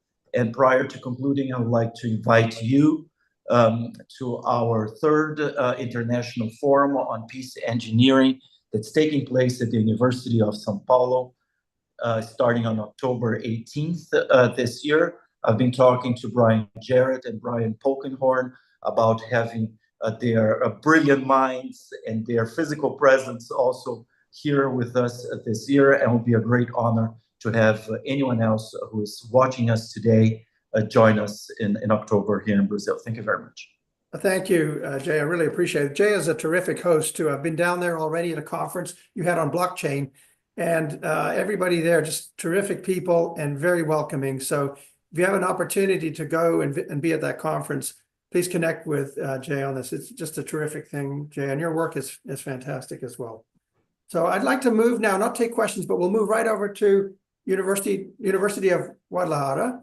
And this is now with Jorge Leos Navarro and Emmanuel Delva Benvenides and Ana Cecilia Herrera Rodriguez. And my Spanish pronunciation is getting better, hopefully. But I wanted to make sure that we now have an opportunity to listen to Jorge and what his work and the work of the team at Universidad de Guadalajara, where they are really making a great efforts to build a conflict resolution peace building program. And they welcome interactions with others as well. And they're really a bright light there in Mexico doing this work. And so we want to welcome them to the conference, and Ana will do translation if any is needed. And Jorge will be the main speaker. Jorge, I know you have a set of slides. Did we have those ready, Anissa, for them to be available? If you need... No, you're saying that Jorge will be sharing. So Jorge, you're more than welcome to share your screen when you're ready. So you can share screen, Jorge. Yeah, right now. And you're doing it great, Brian, in Spanish. Oh, thank you. Gracias, señor. Awesome. Trato de hacer mi mejor. Okay, thank you. Okay.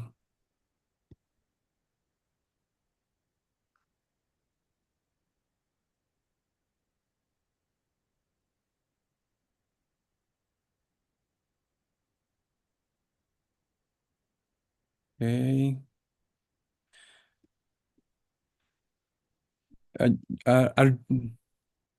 We can We're see. seeing your slide. Yeah, we can see title. Okay. It's good. Okay. I'm going to talk about my experience using the peace engineering appliance specifically in the conflict resolution program. First of all, using the concepts that has been explained in this same conference, we can make a more precisely approach to the peace engineering concept. The peace engineering is the application of science and technology to promote peace, but it's not just about avoiding conflict. It's about designing systems, process, environments that make peace more sustainable and more just. It's about prevention, not just reaction. And it involves a systemic change, not just legal outcomes. In the perspective of the international environment, we have big difference between the countries and the societies. Mainly, this is consequence of the development, the technological development and the economic development of each country. For example, in the USA, the peace engineering is often linked with work in conflict zones, technology for humanitarian aid, or ethics in the artificial intelligence. Meanwhile, in Mexico, I think that almost in all Latin America, the peace engineering is about creating systems that reach underserved communities, reduce violence, and strengthen trust in institutions. We have a common thread.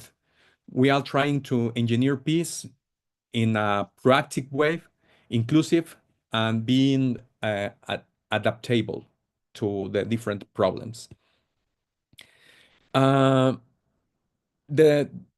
dispute system designed as a tool for peace is the creation of systems that can manage, resolve, and transform conflict. It can be used in the court, in organizations, or in the government. The peace engineering analyze where the conflict arises, who it's affected with the conflict, and how it can be resolved in ways that are fair, efficient, and culturally appropriate. And here in Mexico, we have been working in the in programs, in mediation programs that can be that can have application on the communities, in the indigenous communities.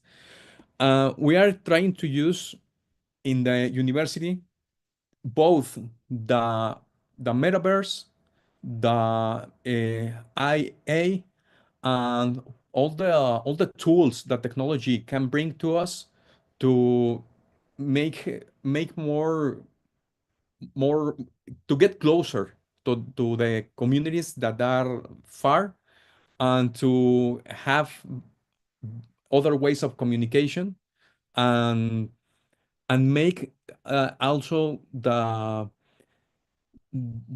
perspective of those people, that the law and the system of the government, it really works. The metaverse, the professor Emmanuel Delva is our professor in his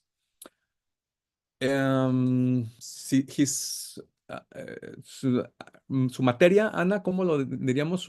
His course, like the class he teaches. The class that he teaches is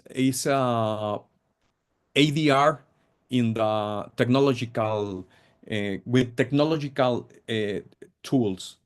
Is ADR with technological tools. We are using like simulation of processes of mediation in the metaverse, using the artificial intelligence to make diagnosis of problems, to make, for example, we're using the artificial intelligence in calculate the cost and the time that takes a process, a legal process, and ¿cómo sería? Compararlo, enfrentarlo. To Sería, compare, to confront. confront with the process in the ADR. And so with this tool, we can have a comparative between the traditional justice and alternative justice. This is not going so deep in take decisions or in influence that directly to the people who is in the conflict. It's just like bring some data that can help them to make the decision by their own. We have at least 3 or 4 years, I think, Brian, working with the California State University, Dominguez Hills, thinking in a Mexico-USA collaboration in the perspective on the themes that have the with the TMEC the TMEC agreement, all the things that have to that influence with communities, migration, and the use of technology in the dispute resolution methods. we think that this sign that the politics is in constant change. It's a great opportunity also to still working and solutions that depends principle of the individuals and not in the governments, like it's the ADR. Finally, we are still looking to the future. We are trying to still working in low technology, community engagement, and invite you to think about how your work contributes to peace engineering and how we can still collaborate across borders, disciplines, and build systems that truly serve people in this digital era. That's all. I just want to thank you again for the opportunity to share with all of you. Here are great people with great visions, amazing experience, and it's always a great experience be here with you. Thank you very much. Thank you, Jorge. And thank you, Ana, also, and Emmanuel. That team is doing terrific work in terms of actually simulating online mediation, like in the metaverse. Like I was there. We did some practices, and there Delva was basically showing us how you could be inside the room in the metaverse, and it's quite amazing. The technology is just amazing. It's going leaps and bounds. So we need to address it, even if we don't like AI online technology. We still have to address it, and so this is what this team is courageously doing. So that's why we want to support you, Jorge, and your work. And as I say, you're doing terrific work. And I want to just also make a little space here for our team, our AI team. That's John Swarbrick, and also Robert in Alaska. Robert Whipple, if you would want to chime in at all on these issues, the AI end, because I know you're both really doing lots of great work, and so it's an opportunity here. And Gerald Papica also, I know you're also interested. So anybody else there wants to chime in? Greg, for example, this is probably a good opportunity. And then we'll move on to work with Quaker coming up next. Last on our speaker, Quaker. Okay. Anybody want to chime in here quickly? I could chime in. This is Robert Whipple. And what I'm currently working on with our capstone and research course is I'm encouraging students to use the AI tool to develop research instruments and create synthetic results for analysis and running simulations before they're actually going through an IRB process and human subjects review to create the surveys and the observation guides, and then running the simulations and then using it to create data visualizations for their capstone portfolios. And I've been, the College of Continuing and Professional Education has supported my work by authorizing a digital badge for our students to complement their AI-assisted research designs. And building on this success, I'm working with Brian to extend this to several courses, including the research design course, the online dispute resolution course, and the capstone, to give our students an added value 3-course credential that would help them give them a competitive edge with AI to help them assist them in making decisions in conflict transformation. Yeah, that's Thank you fantastic. for your time. Thank you, Robert. So it's actually a transformation of not just teaching or doing an evaluative type mediation. For people know mediation. It's not just evaluative. It's actually, you can bring in transformative mediation, narrative mediation into the AI technology and metaverse world. So there's a lot of work to be done, and Robert's experimenting with that. It's fantastic, as is the the group at University of Guadalajara. So, John, did you want to also chime in on this area? John Swarbrick, are you there? Mic on? I don't know if John is with us. If not, anybody else quickly on this topic, it's working in this area. Brian, I would like to talk about yesterday.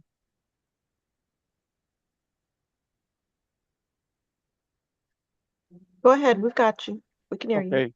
Okay. Yesterday, a call for proposal was released by CSUDH, and it asked for AI teaching as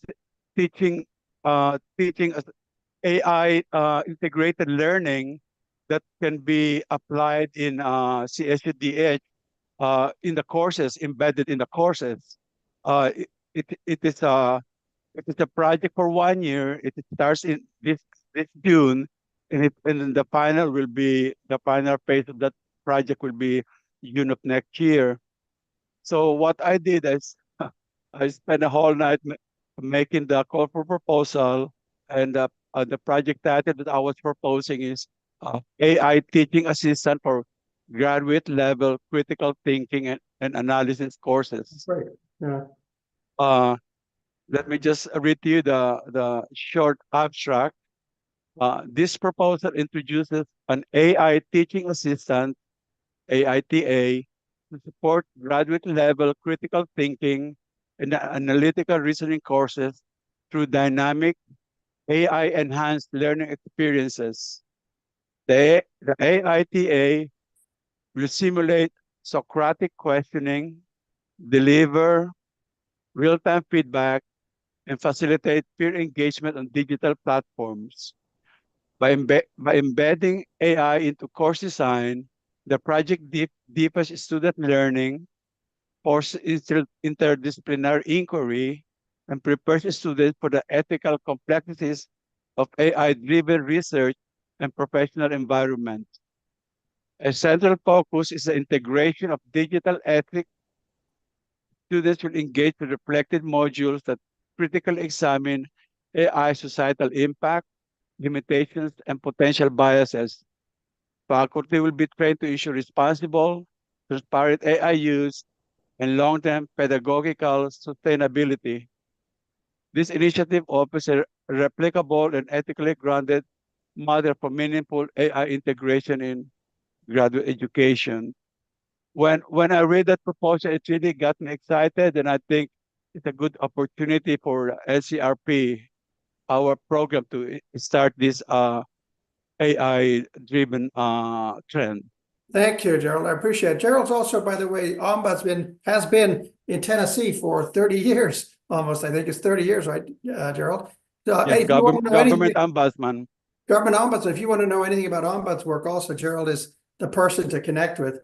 I think we'll move right along here to Quaker. We can have some questions at the end for everybody, including Reverend King and the whole group. So that'll be a chance to jump in. So save your questions. Right now, I'd like to introduce Kwaku Nwamu, who is, I think, I count among my personal friends and a very decent guy. I met Kwaku myself at Salisbury when I was with Brian and Kwaku in Salisbury University. And we had some really good conversations, and he was so welcoming there.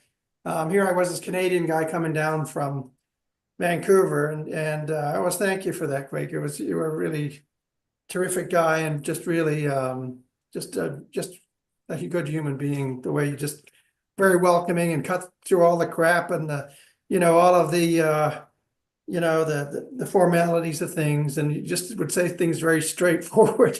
And I really enjoyed that. So, but I want to let you know, Kwaku is also, Dr. Nwamu is also a senior professional lecturer at the Peace, Human Rights, and Cultural Relations at American University in DC and District of Columbia. He's also senior fellow at the Center for Conflict Resolution at Salisbury University, and also senior associate in the Department of International Health at Johns Hopkins University, Bloomberg School of Public Health, Baltimore, Maryland. And does all kinds of consulting in West Africa and Ghana region and so forth. Quaker, I know we've been trying to do this for 3 years. Welcome to the Cyber Conference, and good to see you, man. Yeah. Thanks for having me. I Yeah. have a few slides. If you Yeah, can you go share through, them? yes, I can do that. Let's see.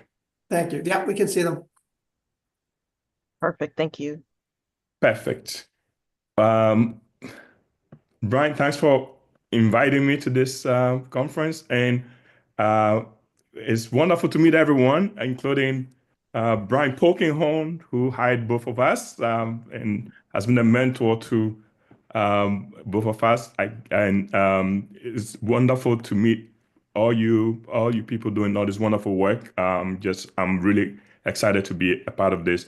My topic is a little bit to the side. It's about sanctions, and that's not something that I really, the reason why sanctions have come back to West Africa is because they run out of options to make peace.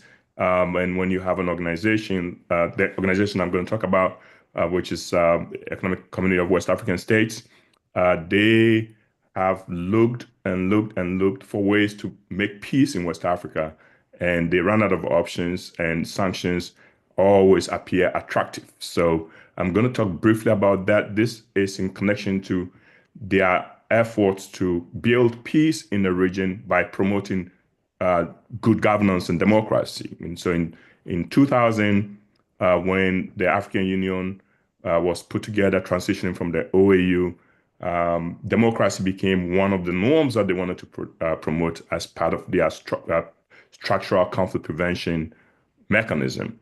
And so all the regional economic communities followed suit, and many of them adopted protocols pushing for democracy and enforcing those protocols by banning and sanctioning regimes that come to power unconstitutionally. And so this was the test. And as you probably are aware, West Africa is going through a coup pandemic right now as the states in the region collapse and French hegemonic rule disappears, and rise of jihadism and generally, state failure and rising economic needs with a booming population. So all this stuff is coming together, and I'm going to talk about 3 cases where they've tried to use sanctions, and unfortunately, it didn't work. And then I'll talk briefly about my own research, which is about how secondary sanctions factor into the enforcement of primary sanctions, if there's time. If not, I can answer questions about it. But briefly, there's a structure of African sanction regimes. So they are built on others. So it starts with the individual state, and then the regional economic community, and then the African Union has its own tools, and then you have development partners coming in, and then you have the United Nations system. So sanctions are deployed within an environment of many different things. So the entire ecosystem kicks in.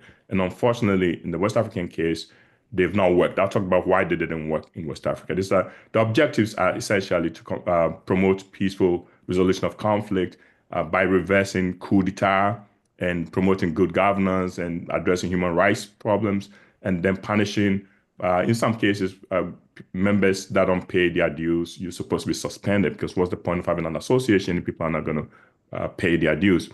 The African Union's Constitutive Act itself provides these tools, and they are there, they're on the books. And if you have an organization and you have these things, you have to enforce them. Otherwise, you become a paper tiger. So that's the thing. There's a reason why they are enforcing them. And then each of the RECs, the regional economic communities, have their own protocols, essentially explicitly outlawing unconstitutional governance and punishing people that come to power by coup d'etat, because that's how a lot of the conflicts in the region have proliferated. So this is ECOWAS. It's a community of 15 countries, and there's the GDP combined is about 650 billion. About population is about 425 million. Median age is about 19. So it's a young population. States that are struggling with a booming population, and there's conflict all over the place. But they have a number of economic tools that should provide an incentive for members to behave in ways that keep them in good standing. And so there's quite a bit, because it's a big market. And when you're kicked out of that market, you suffer because you have to now try to solve problems on your own. And the countries in the region are very tiny, apart from a handful of countries, they can't solve problems on their own. So that becomes a huge problem. So, Nigeria is, of course, the giant in the region. It's a flawed giant, but it's still a giant. And then, of course, Ivory Coast, Ghana, and then Senegal. Senegal is stable, but recently they've had some problems. But Senegal is not as integrated in the sub-region as Nigeria and Ivory Coast and Ghana. So the sanctions have been used in a number of ways. And this is the ECOWAS protocol. So essentially, they have this stuff on the books where they, it's clear. If you're a member of ECOWAS, you know that if you come to power by illegal means, you'll be sanctioned. So it's all there in the protocol, and they've tried to use it in the past. It's not worked very well because sanctions are always used in addition to other tools. Mediation being the big one. Mediation is always happening, even when the sanctions is imposed. They are always talking. There's always back channeling. There's good offices. There's conciliation. There's even resort to adjudication, because there's an ECOWAS court that handles some of these cases. So there's a number of tools. You just don't use sanctions on its own. In the past, in recent past, it's worked in a couple of places, but it worked. So, for example, Gambia, the president lost an election. He refused to. First, he conceded, and he refused to leave office, and then sanctions were imposed. But in Gambia, it worked because there was a threat of Senegal sending troops in. So the sanctions plus a threat of military action that got Jammeh to leave. In Ivory Coast, the same deal happened, where the sanctions plus French military action, which then transitioned to United Nations enforcement action, forced Laurent Gbagbo to leave. And so, in the recent cases, show that you need something more than sanctions to make sanctions work.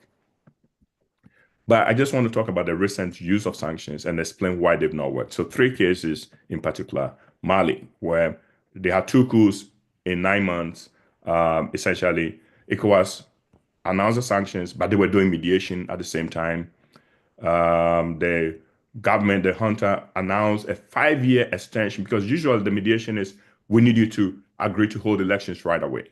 And sometimes they say yes, and then they waffle, and then they go back. So once there's a suspension, there's an immediate suspension that kicks in the moment a coup occurs, and then the sanctions is imposed once the mediation goes sideways and the military regime shows that it intends to stay in power, which is what's happening right now in Mali. So that sanctions was imposed. You have the next case that I want to talk about is Niger. So Niger is an interesting coup that happened 2023. And before Niger, I think, Burkina Faso before Niger. Niger is the most recent. Burkina Faso also had 2 coups in 2022. It kicked in, the sanctions kicked in, there's a suspension, there's a mediation. The junta proposed a referendum. They do this dance. They said we'll have a referendum December 2024, and then we'll hold elections later on. And then they announced that they are essentially extending the transitional period, which is the trick that the military always uses. And so then the sanctions never went away. Then, of course, Niger. So the Niger coup was an interesting coup. The United States is in Niger, 2 drone bases in the northern part of Niger. And all these countries, as the regimes collapse, Russia is moving into these places as well. So that's another thing that's happened. Russia is replacing France as the hegemonic power in the Francophone zone in the Sahel. So that's also happening here. So ECOWAS imposes sanctions. There's a ban on commercial transactions, access freeze. Nigeria, which shares a border with Niger, cuts electricity They are about to float a bond, a 51 million bond. It's canceled by the regional bank. And then there's this accusation from the Nigerian government that Nigeria is working with France to essentially destabilize the country. But all of this stuff is so the sanctions are imposed, the mediation goes on, the military junta makes promises, but then clearly they don't intend to follow through. So they don't negotiate in good faith. And so ECOWAS is in a tough spot. What is the next thing that you take? And before they can even respond to that, the three countries essentially start colluding. They signed a mutual defense pact because there's a threat that there's going to be military action, as happened in Gambia and later on in Ivory Coast. So, but it's not going to happen because Nigeria, which is the hegemon in the region, cannot deploy troops because a bunch of northern Nigerian senators don't want that because they share border with Niger and their people come from both states and they don't want that type of trouble. So Nigeria is hobbled and cannot act. And so you have sanctions, but you cannot back the sanctions up with military action. Then they go ahead to form an association, a rival association to ECOWAS, Association of Alliance of Sahel States, was formed as a rival to ECOWAS. Then they announced that they want to leave ECOWAS. Now, ECOWAS was formed in 1975. Only one country has left ECOWAS, Mauritania, for different reasons, but they were not expelled. So this is the first time that these guys are beginning to threaten ECOWAS. So ECOWAS panics and then gives them an extension, a 6-month grace period after they announced the decision to leave. Then ECOWAS panics even more and then lifts the sanctions. And the moment you do that, all of your threats become non-credible. So ECOWAS lifts the sanctions as a way of trying to get them to modify the decision to leave. But that's not enough. And finally, January this year, they decide to leave anyway. So ECOWAS did all of this stuff and didn't get anything for it. All right. Then they turn around and they impose tariffs on the remaining ECOWAS countries. So and I have to say, these are some of the poorest countries in the world. They are landlocked. Burkina Faso and Niger are landlocked. They are at the bottom of World Development Index, all kinds of measurements. They have the worst Gini coefficient numbers, they have the worst GDP numbers, all of that stuff. And yet they essentially are taking on ECOWAS. So the question is, why the sanctions not work? The sanctions are very interesting. And the work that I do, I look at the costs of the sanctions to the target and also to the receiver. So the target is the receiver and the sender. The sender has a cost too. So it's cost-benefit analysis, and pretty much this is what decides whether there has to be the cost has to be prohibitive enough to encourage a change in behavior. And the question is, can you impose enough of a sanction without incurring some cost yourself? So there's a cost to the target, and when it hits the critical point, it will encourage a change in behavior. But there's also a cost to the sender. So the cost to the sender is the pain, and you have to balance that. And in ECOWAS's case, the cost to the sender was going up. ECOWAS and the member states of ECOWAS are the senders. So why didn't it work? High cost to the sender. ECOWAS is losing business. Its dominant states, Nigeria in particular, is suffering because of the sanctions. And then, of course, there's cost to individual countries. Benin is losing access to markets. And so they're not trying to enforce the sanctions. And another thing that played a role here is the target's ability to lower their own cost. So the three countries together, the alliance and the mutual defense pact, enable them to lower the cost of the sanctions.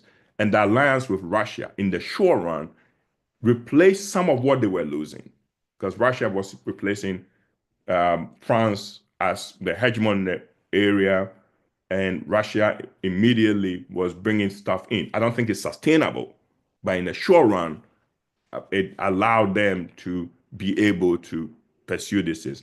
And then they were able to divert attention from their own problems onto ECOWAS.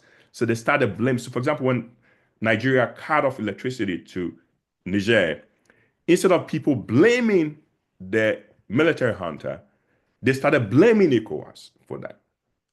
And so they were able to divert some of the cost back onto ECOWAS, and that gave them the ability to stick around. There are also structural factors that influence how sanctions were used in this area.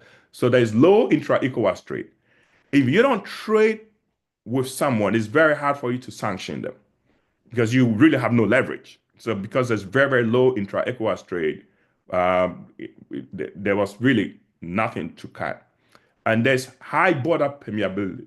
So borders in West Africa are very, very permeable. And so you can't enforce the sanctions, because sanctions, you really have to be able to make sure that goods are not coming into each other's markets. And then there's a collapse of French hegemonic patronage system, which then made the ousted regimes unpopular because they were all clients of France. And so they had been in power all this while. There was poverty all over the place. And so if you come to power illegally, but you overthrew a discredited elite, the cost is manageable because it's not like they overthrew popular guys. They overthrew people that had been in power. They were puppets of the French system. Even in Niger, where President Bazoum was overthrown, he was seen as an American puppet.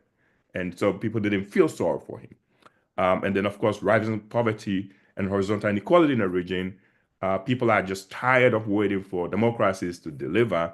In all the countries that hold elections, people are still poor. And the countries that don't hold elections, people are still poor. And so especially young people are tired of waiting, and they're willing to try anything. So these military coups are not unpopular. They are very popular in places where people are just tired of waiting for elites to deliver. And so it reduces a lot. Even in the democratic states, there's democratic backsliding now all over Africa, where people have been voting for 20, 30 years, and the economic standards haven't changed. So they're willing to give the military another shot, I guess. But the military cannot solve these problems either. And so that's where the real crisis comes in. I already talked about the low intra-regional trade. So that's the thing. If the trade is only 12%, so if people are not trading with you, you can't really sanction them. And 11 of 15 countries in the region export less than 30% of goods to one another. So it's very hard to enforce this stuff. And this is I have a number of charts here. I'll skip this. And then rising costs to the neighbors. So Benin is like, we want the sanctions to end because we want to be able to trade. And in Nigeria, I already talked about this, that northern senators rejected military action. So then the parties knew that there was no way ECOWAS was going to enforce the sanctions or with military action, because if Nigeria doesn't go, nobody's going to go. And then, of course, Russia is moving in. But have sanctions worked elsewhere? So in the literature, there's 34% success rate. It can work in some places, but again, that's even disputed.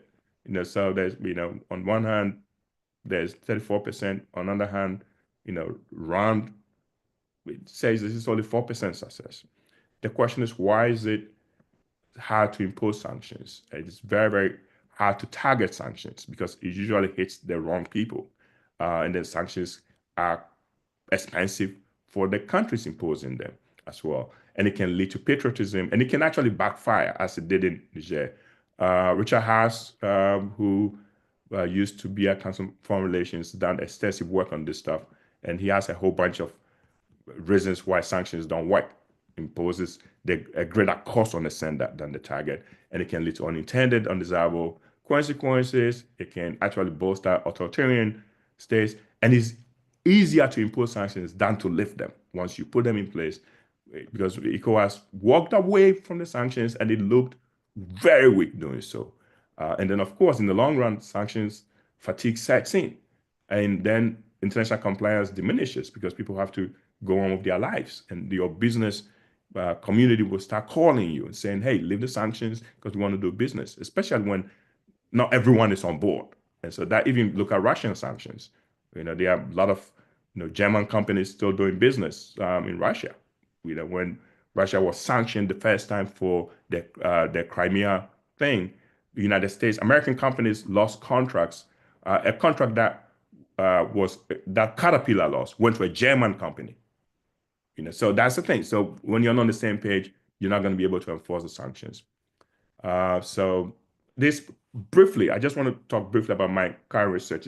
Then we can do the question stuff. So what I've been studying is how because secondary sanctions help you enforce the primary sanctions. So when you impose sanctions, you have to be able to punish anyone who breaches the sanction. So that's how it works. If you don't have secondary sanctions, the primary sanctions will not work. And again, this is how sanctions work in terms of the model. As the cost of the sanctions to the sender goes up, it becomes harder to enforce the sanctions. So if it's going to cost you, you can see even with tariffs. Tariffs are a form of sanctions too. As the cost to the United States go up, it's harder to keep those tariffs in place. And here's how it works. So it's a simple stuff. As the cost of sanctions to the receiver goes up, the receiver's incentives to comply increases. You're more likely to comply if it's hurting you. But the secondary sanctions are important, and they are rarely imposed. So if you have effective secondary sanctions, the effectiveness of the primary sanctions will increase. But the cost of the secondary sanction matters. So take United States, for example. United States couldn't enforce sanctions on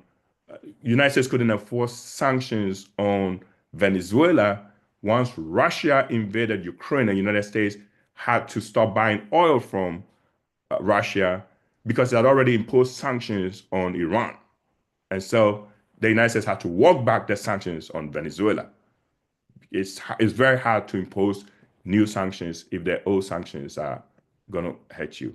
Now, of course, alliance, I won't talk about it because it's not relevant, but sanctions can affect. United States, for example, needs to be able to impose sanctions on Germany if Germany continues to do business with Russia. Otherwise, the Russian sanctions will not work because it affects the alliance. It depends on whether the alliance is elastic or inelastic. Here's the thing. Here's my last slide now. I'll stop here. So the cost of current sanctions impacts the ability to enforce new sanctions. So if the current sanctions is really, really biting you, you're not going to be able to enforce new sanctions. And for ECOWAS, they didn't even think about secondary sanctions because they didn't get to that point. And so we didn't even have a chance to test the theory so I like the way they approach this stuff, which is to threaten the sanctions. Sanctions are more effective when they are threatened. They are not effective when they are imposed, because once you impose them, then you are out of options. Then you have to follow up with something stronger, and you don't have anything stronger, you are exposed. And so they threatened the sanctions, they followed up with mediation, they didn't have sufficient incentives, and these three countries called their bluff. And now I think ECOWAS is probably going to fall apart because new nations are kind of trying to do business with these three countries that are out there. But let me quickly end with Jeremy Greenstock's great quote about sanctions. The reason why countries use sanctions is because there's nothing else between words and military action. So when something bad happens in the region, those are the two options: just words, condemning, and military action.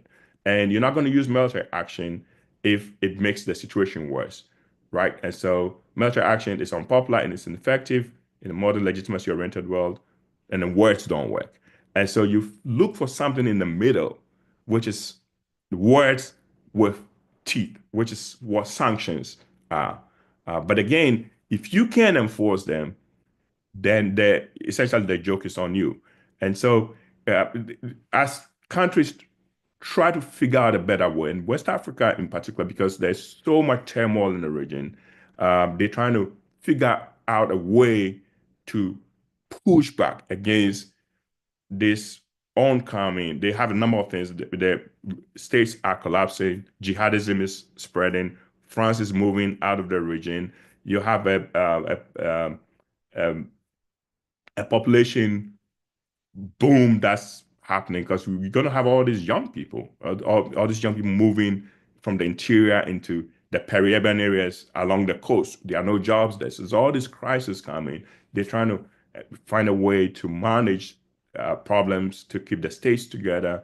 And one of those strategies has been to have regional integration, which creates a bigger market for everybody and prosperity for all. But within that alliance, every now and then there's turbulence, and they're just looking for tools, any tools that will help them solve this one. So, after listening to your presentations, I want to invite all of you to come to West Africa and help us out because times are hard over there, and it's not going to get any better because we have all these young people coming online. There are no jobs for them, and the regimes are collapsing in the region. You're going to see more coups, and that gives me nightmares. And so it is.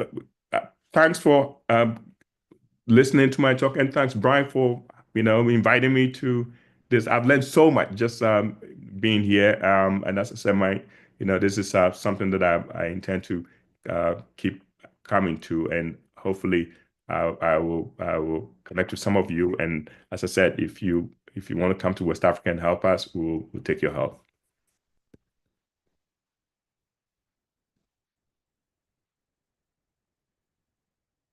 Thank you, Kwaku. And let's open questions to the whole group here in the last few minutes we have. And we're just 3 minutes and we're up to time, so a hard break. So anybody like to chime in or say something quickly? And now is your opportunity. Rapid fire.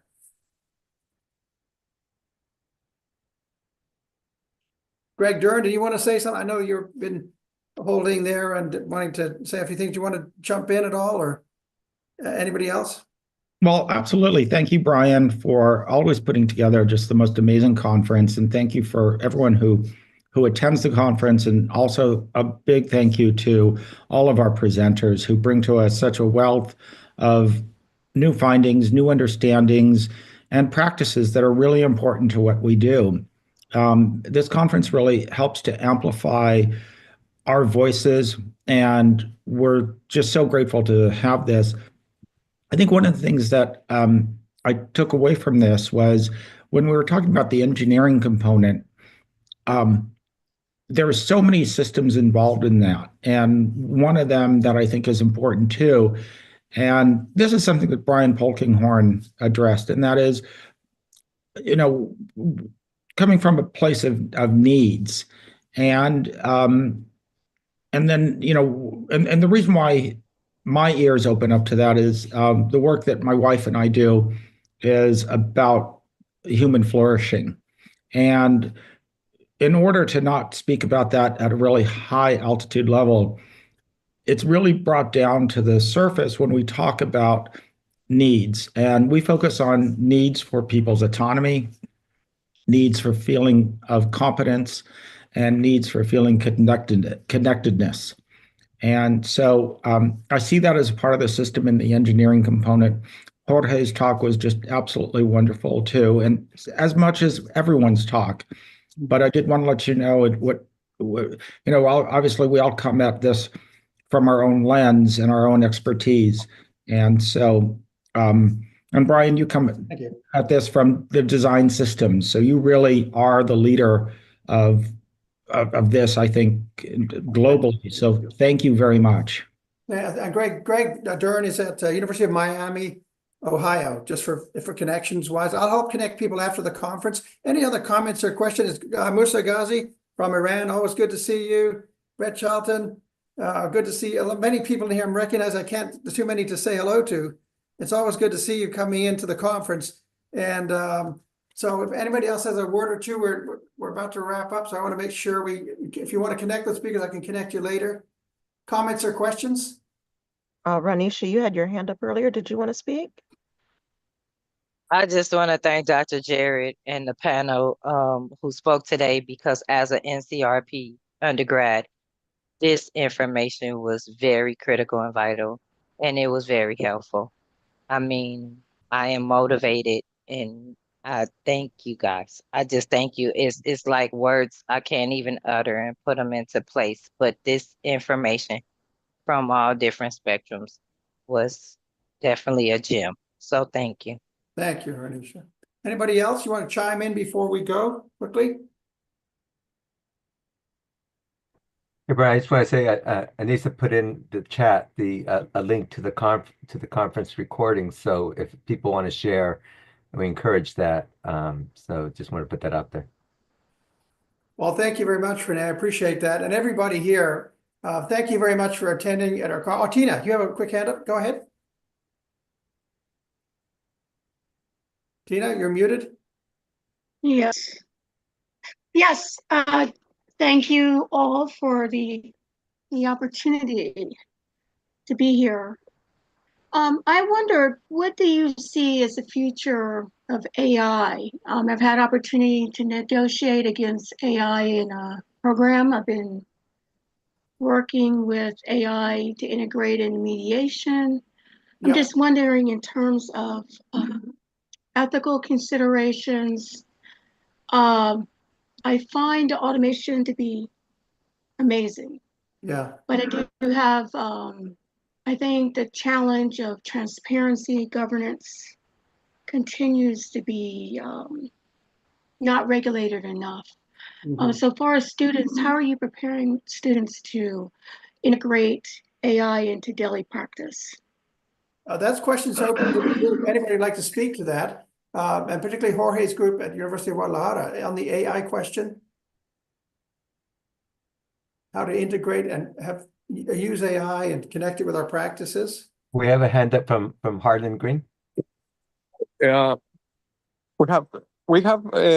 working principle in the with our students in the ethics matter, and the use and the ethical use of the AI principle.